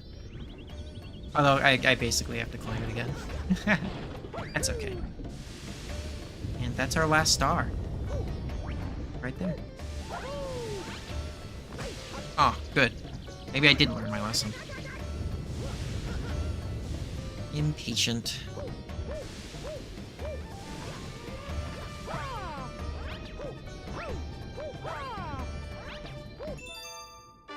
And that's 120. Nice.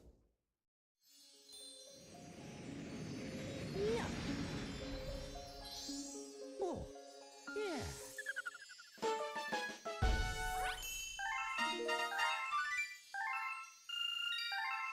See what Rosalina has to say.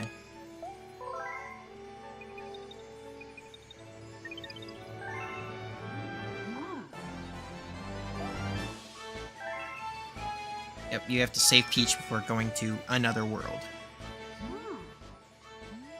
Nope. Let's read the storybook real quick. Kind of a neglected part of this game. It's totally optional. I mean, I didn't walk in there once, but I'd like to.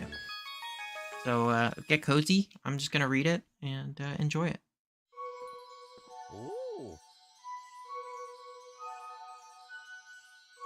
Let us begin.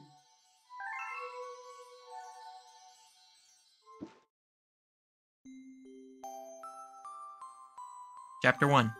The Celestial Duo. Our story begins a very, very long time ago with a young girl. One day, this girl spotted a rusted spaceship holding a small star child. What's your name? Are you lost? The girl asked the star child. I'm Luma, and I'm waiting for Mama. She's coming for me on a comet, said the star child, who had been waiting day and night. Don't worry, I'll wait with you, the little girl promised Luma. At nightfall, the little girl borrowed her father's telescope and peered into the sky.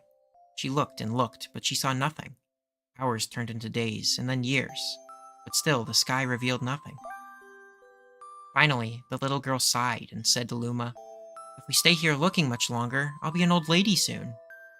But then she had an idea. "Why don't we go out there and find your mother ourselves?" The girl and Luma fixed up the rusty spaceship, and then the two set sail into the starry sky. This is how the search for the Celestial Mother began. Chapter 2. Starbits. Days passed with no sight of the comet, or even a single planet. Instead, asteroids extended as far as the eyes could see. "If I had known it was going to take this long, I would have packed more jam," said the little girl above the rumble of her belly. Before they left, she had packed all of the essentials: telescope, butterfly net, stuffed bunny, bread, milk, jam, and apricot-flavored tea, but "I forgot to bring water!" At this, the Luma burst into gales of laughter, and the girl began to pout. "As long as I have starbits, I'll be fine," said Luma. "Want some?" The little girl couldn't stay mad after hearing this. Luma continued to laugh, and the girl couldn't help but join in. "All right, maybe just a nibble." Leaning far out of the ship, the pair began to collect starbits with the girl's net. They almost fell out of it a few times, but they kept on collecting. Starbits tasted like honey. Chapter 3. The Comet. A beam of light pierced through the ship's window. Thinking it was the morning sun, the girl peered through the window, only to find a turquoise-blue comet shimmering at her. The little girl shook the sleeping Luma awake and shouted excitedly, "We have to get to that comet."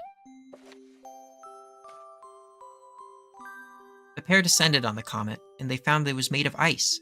They looked high and low, but Luma's mother was nowhere to be found. Exhausted, the little girl sat with a flop, utterly unable to take another step. "Look!" Staring down at the icy ground where Luma was pointing, the girl suddenly noticed clusters of starbits encased in the ice. "Pretty good, huh? Finding starbits is my specialty," said Luma, beaming. "There's ice here, but it's so warm. I'll bet there's water here, too." The two decided to stay on the comet for a while. Riding the turquoise comet, the pair continued their search for Luma's mother. Chapter 4. The Dream.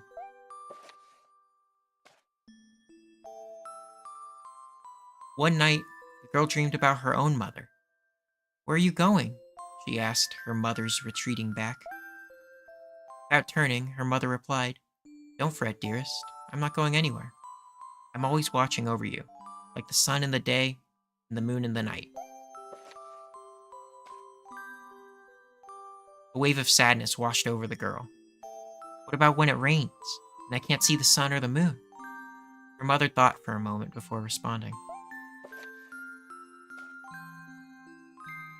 "I will turn into a star in the clouds and wait for your tears to dry." When she awoke, the girl's face was damp with tears. "You have starbits in your eyes," said Luma to the girl. Wiping her face, the girl replied, "These are tears, not starbits. I'm crying because I'll never see my mother ever again." At this, Luma began to cry too. "Mama, oh mama."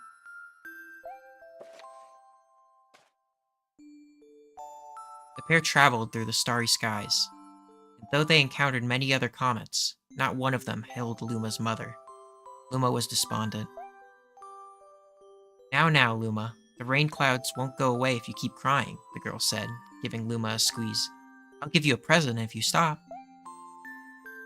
The girl closed her eyes and said gently, "I'll take care of you." With these words, she felt a small spark in her heart.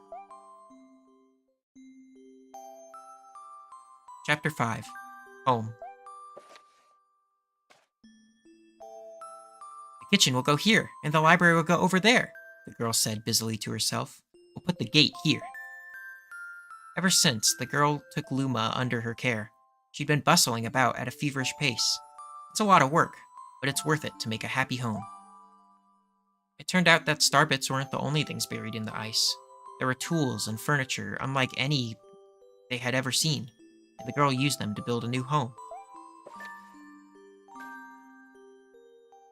Looking at the completed house, Luma remarked, "Don't you think it's awfully big for just the two of us? With a library, bedroom, kitchen, fountain, and a gate. It was certainly spacious, but still, something seemed to be missing." "Only my father, brother, and mother were here," the girl said wistfully. Indeed, the house was small. Indeed, the house was too large for its two small residents. That night, clutching her favorite stuffed bunny close to her heart, the girl fell asleep in the starship. Chapter 6. Friends. Then one day, while the girl sat sipping tea, a tiny apricot-colored planet appeared on the horizon. From the planet, another Luma of the same color emerged. "You two know each other?" the girl asked the two Lumas gleefully. Despite the girl's excitement, they seemed uneasy. The two Lumas neither drew close to each other nor backed away from each other. Instead, they just stared. Then one Luma broke the silence. "My mama!" At once, the apricot Luma parroted back. "My mama! My mama! My mama! My mama!" The two Lumas began to dance around the girl frantically, and neither showed any sign of stopping. The girl was so charmed by this adorable scene that she couldn't help but laugh. That's when something very strange happened. Suddenly, more Lumas began to pop out from the apricot planet. They were different colors, but they all shouted the same thing. "My mama! My mama!" The sight of all the shouting Lumas only made the girl laugh harder. What am I going to do with all these children? The Lumas just stared blankly as she doubled over laughing. "I guess we'll have to name each and every one of you." Tomorrow, once she had finished naming them all, she would begin moving all the Lumas into the new house. Chapter 7. The Telescope. After seeing their 100th comet, a sudden thought popped into the girl's head. I wonder if my home planet is still as blue as it was. That's when she remembered her father's telescope. Peeking into the telescope, a tiny blue dot floated into sight. It was smaller than a starbit. How strange. It's so far away, but it feels so close.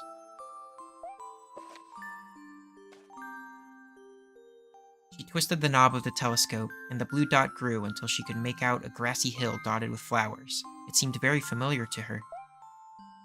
Zooming even closer, a terrace on the hill came into view. I used to go stargazing there when I lived on my home planet. She remembered rubbing the sleep out of her eyes as she followed her father up that hill to look at the stars. She remembered how she and her brother would sled down that hill. She remembered having picnics with her mother on that hill on bright and windy days. And I want to go home. I want to go home right now. The girl burst into tears, and the Lumas didn't know what to do. I want to go home. I want to go back to my house by the hill. I want to see my mother. The girl was shouting now, her face wet with tears. But I know she's not there. I knew all along because she wasn't out there in the sky. Because she's sleeping under the tree on the hill. The girl's cries echoed throughout the stars, and a hush fell over the area. Chapter 8. The Wish.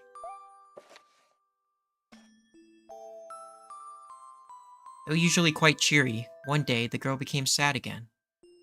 Luma drew close and tried to comfort her. "Mama, you still have me. And don't be sad about your mama, because she's a part of you. That means she's always close by. It's like me. I love starbits because they remind me of my mama." No, no, the girl said, unable to stop the tears. A lonely look flickered across Luma's face, but it was soon replaced by a wide grin. I have an idea. I will transform into a comet, a soaring comet that can carry you all on this journey. With that, Luma, trailing bands of white, soared high into the sky and just as quickly started to plummet back down. Kaboom! Kablam! The ground shook, and a bright light poured out of the crater that the Luma had created. The bands of light twisted together to form a comet tail.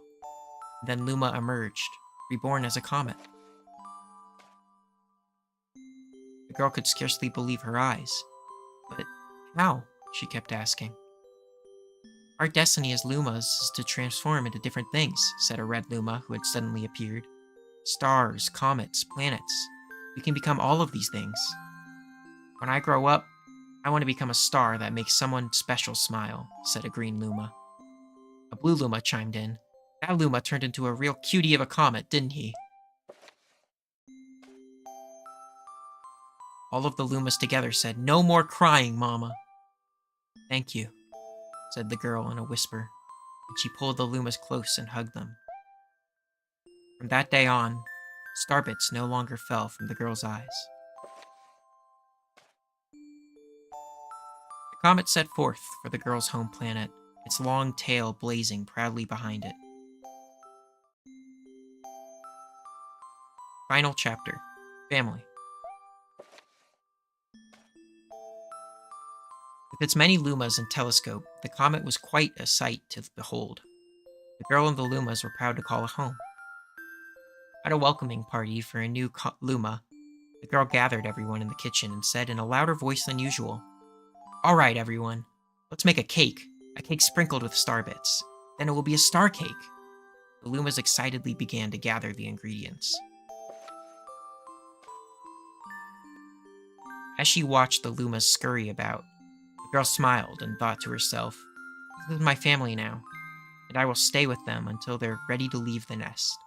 And when they do leave, I'll see them off with a smile. Because that's what makes a mother happiest.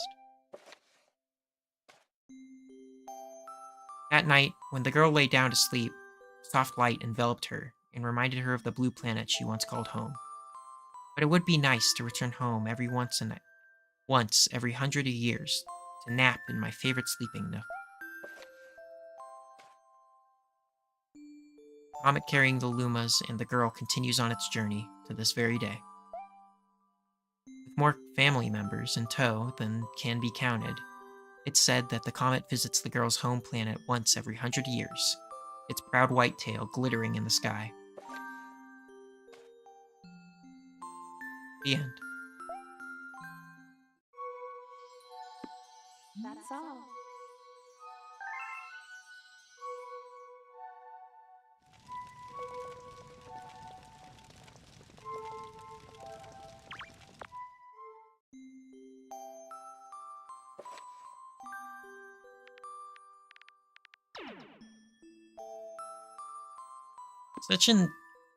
I said this at the end of the last Galaxy stream, but like,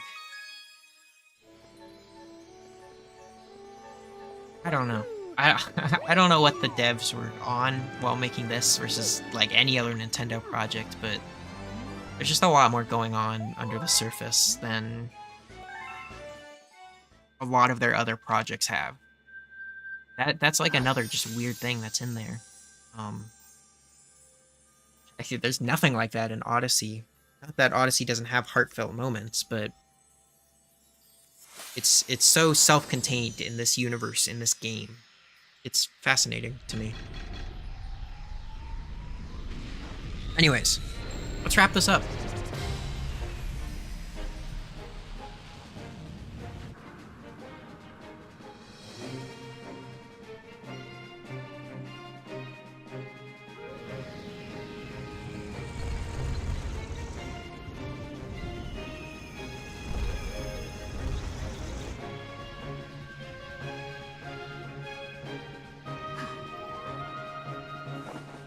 Go, Mario. Oh, Mario. Okay. I will. Do it again. still like the stupid Mario running animation. Doesn't quite match his stride or his pace, but it's all good.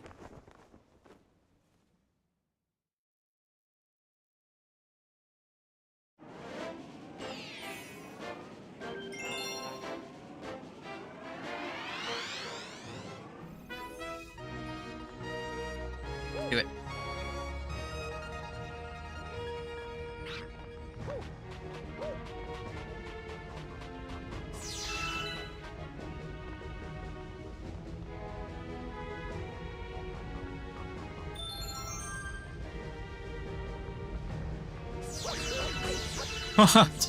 Like, ultimate combo there. Holy cow, that was bad.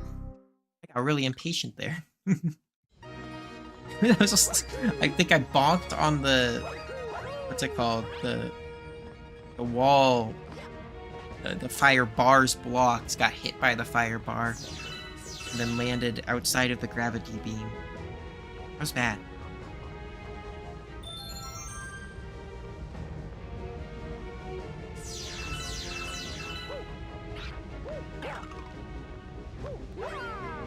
But yeah, Galaxy's awesome.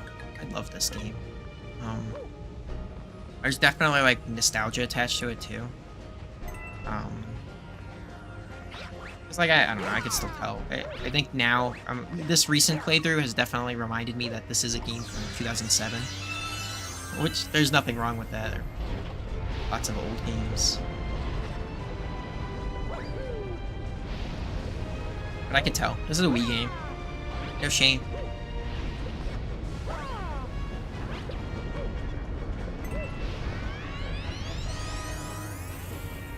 But yeah, it's nothing like pretty much anything else they've done in terms of 3D Mario, and I think it's funny because Galaxy 2 even kind of steps back from it.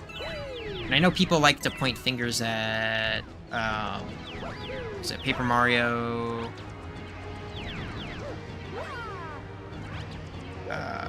Super Paper Mario for kind of being the like one where it's like, we don't want story in our Mario games or whatever. But this game tried that too. Is the weird thing. Like both of those games have these weird novel stories, which one's by Intelligent Systems, of course, and then the other one's Nintendo. Whatever branch makes these. It's like EPD something. I can't remember.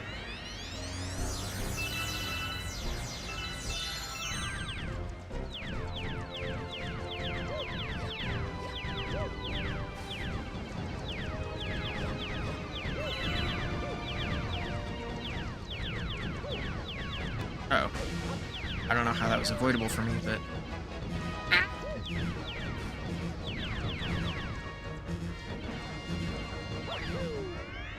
I was a little scared.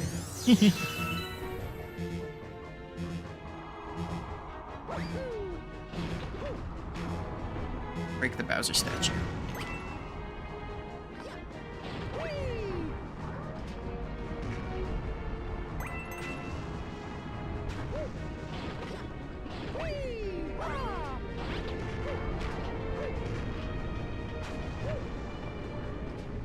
Hello, Bonsai Bill. I'm pretty sure that's the only time you see a Bonsai Bill in this game, which is funny.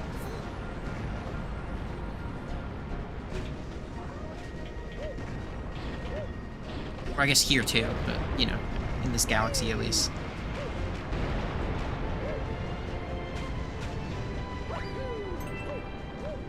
Go away! Leave me alone! Ow!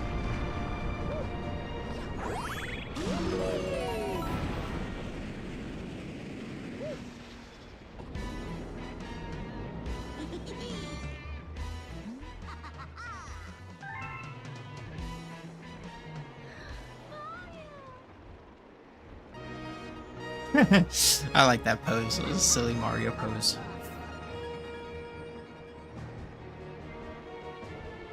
Alright, Bowser.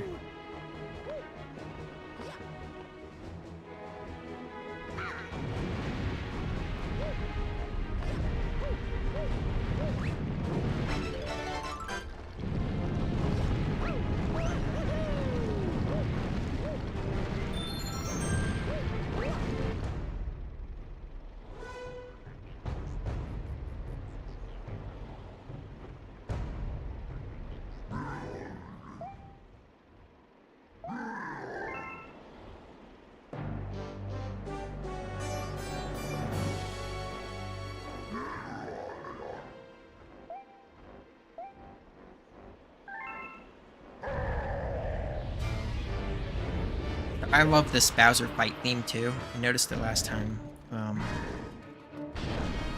I like how it has it's all the funny the phases of the choir, and like it goes crazy when you launch Bowser. Yep, see there's a choir. Really cool. It's definitely been talked about a fair amount before, but this is the cinematic Mario game. I think Odyssey is more akin to like a Saturday morning cartoon, while this is more like, you know, a crazy movie that you'd see in theaters. Which both are awesome.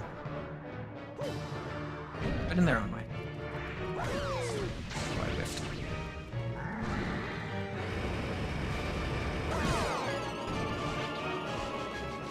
Bum bum bum bum bum bum bum bum bum.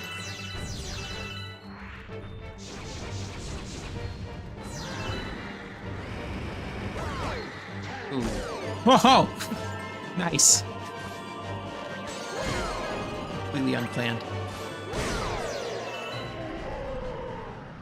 And then it gets serious.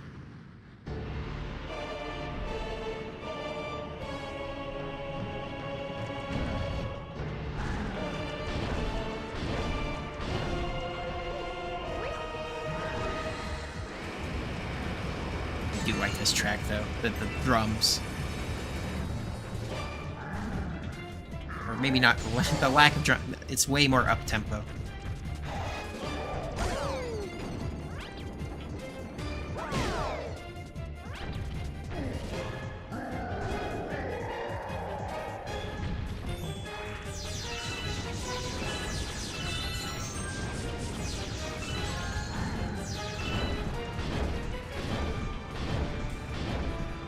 One, two, three, 4, 5. Here he comes. Ow, I wasn't ready for that. Oh! You almost got me there, Bowser.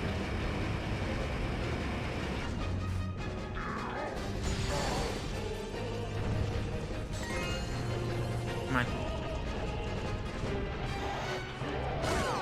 There we go. One more time. Ooh, he's spinning. Boom. Alright, this annoyed me last time. He falls and dies in this, like, weird solar planet thing here. But he emerges in the cutscene here in a bit out of, like, a different fire planet. He's like, oh, it's over, my galactic empire. So how'd he get to the other planet? Maybe he, like, fell through the lava, and then he fell into the other planet? We'll say that.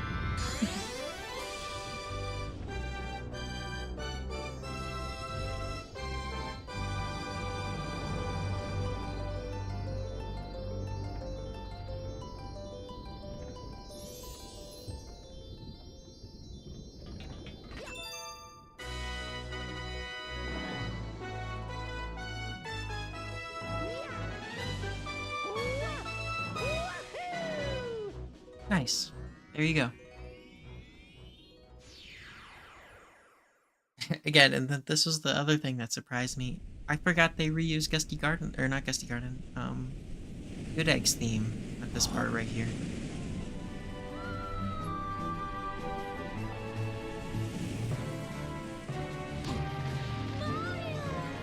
It's really cool.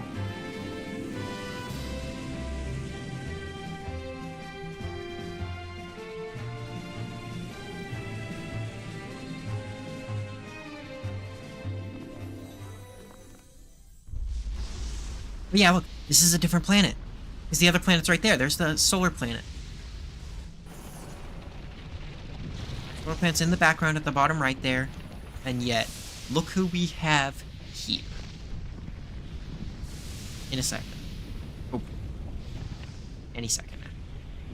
He'll be here. Yeah, there he is. Why is he over here? He's not supposed to be over here. I do think it's funny that Bowser survived like an extinction level event here at the end. He's just ready to get back after it in Galaxy 2. Which is a sequel, I think.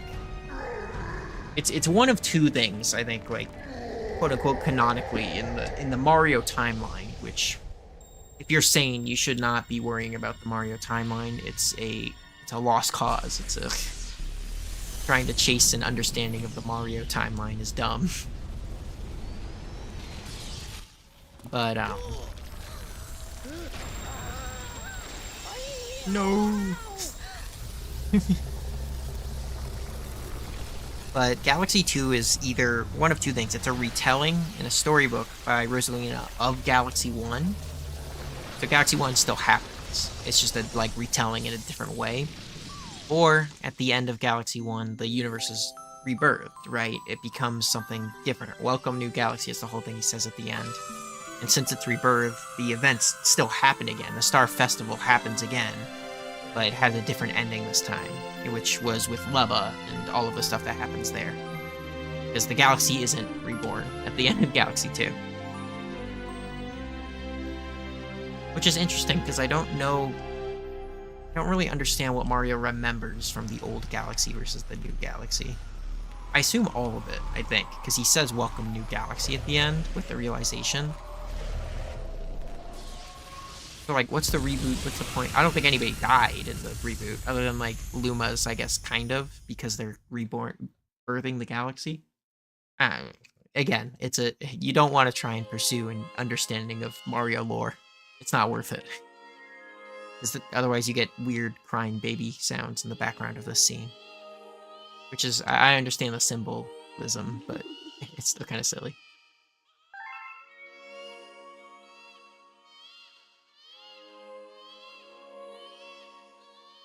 It's also silly because Mario's, like, tiny. I don't know why Mario's tiny in this instance.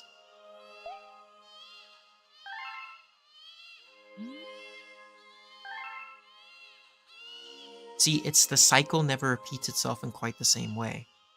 So, You'll see. Like, that might be referring to Galaxy 2. It might not. I really don't know. I do think it's funny that at this end cinematic too, it's like everybody who's celebrating, it's like all the enemies and everybody's like hyped down here. Like everybody's like Bowser Jr.'s partying with everyone. It's so goofy. Mm. Mm. Mm. That music's so good. Oh. Oh, and that stupid shark orchid thing is here.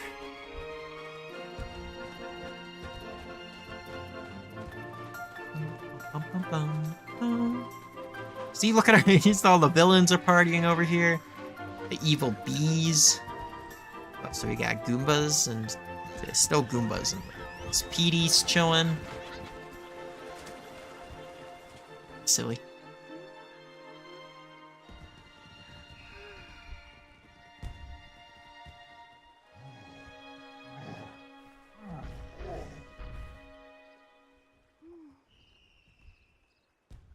oh,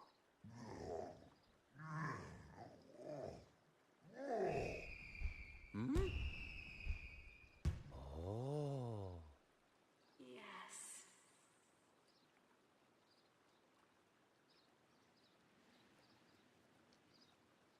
Ah. Welcome! Welcome, New Galaxy! I love that soundbite. I love this game. It's so great.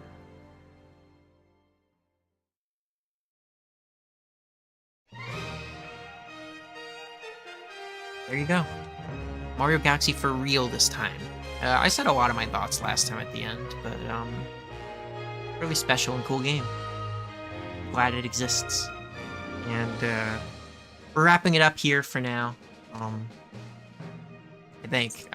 don't think there's anything else after here besides, like, I'm not doing Luigi Galaxy playthrough. I just wanted to see all the stars, and that's what we did.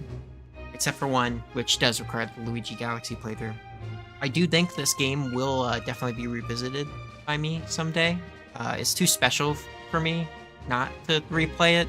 I usually replay it like every 2 to 3 years, maybe 4.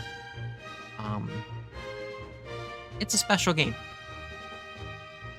Weirdo special game.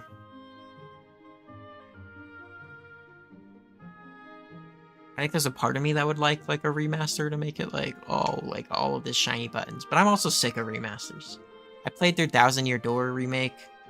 It was good, but it was Thousand Year Door. It wasn't. I don't know. I could still play that. Although Thousand Year Door is a bad example, just because of how hard that game is to find, how expensive it was on the GameCube. But like yeah, remastering old games with like all of this massive budget and everything. I just want to see that go into a new project. You can re-release old games pretty easily on most platforms now. I'm interested in the future of DS games and 3DS games and how those are going to be preserved. But I think they've got a bright future ahead of them too, especially with this new mouse thing that's being introduced by Nintendo. I think that's kind of going to be their attempt at a solution for it. We'll see though.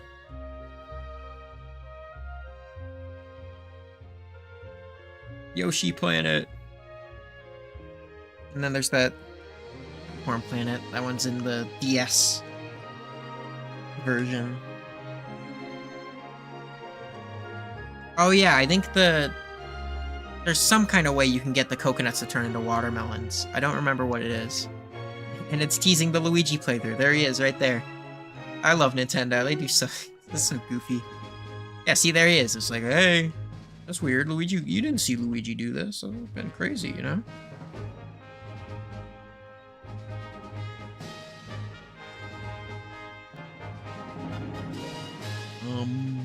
Bum-ba-dum, bum-bum-bum.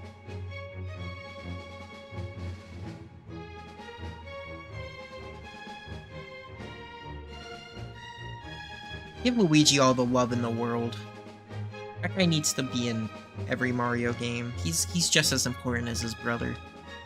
I think I am a little worried that we live in a reality where people just don't like Mario because Luigi's the better one, like always. Which Mario's great too. He's a little bland, you know. It's like ordering just a cheeseburger with no toppings. Luigi's got the toppings, but maybe Mario doesn't.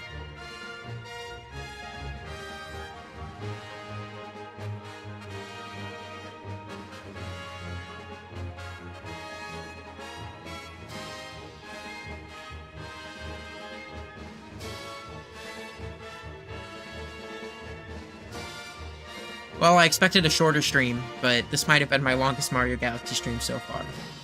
My bad. But regardless, we are done. Thank you so much for watching my streams. And as Mario says, Thank you so much for playing my game. you're welcome, Mario. It was a pleasure. And?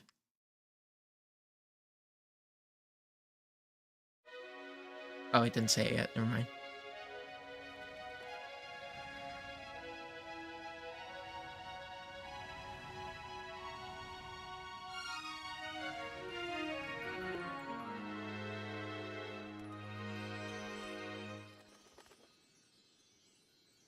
We're back.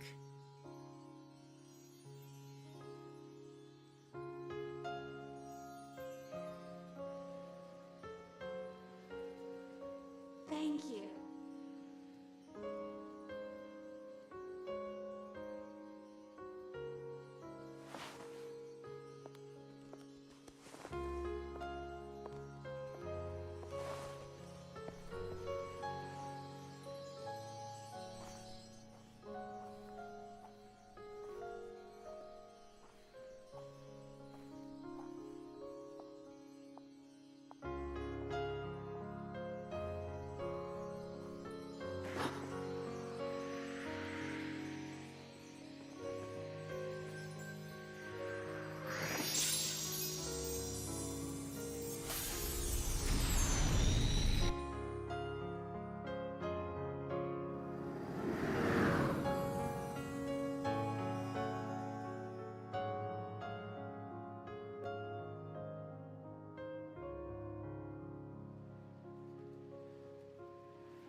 Super Luigi Galaxy. There he is. I forgot about that final cutscene completely. That's funny. But yeah, that's Mario Galaxy. I'll revisit it one day. We'll do the Luigi playthrough in a while. But until then, again, thanks for watching, live or otherwise. Appreciate all of you. Gonna wrap up Metroid. On a small hiatus until, well, hiatus. It's gonna be like a week at most. Until that main channel video comes out, and then all new stuff. I think I've got it planned out. I think I know what we're gonna play. But until then, it'll be fun.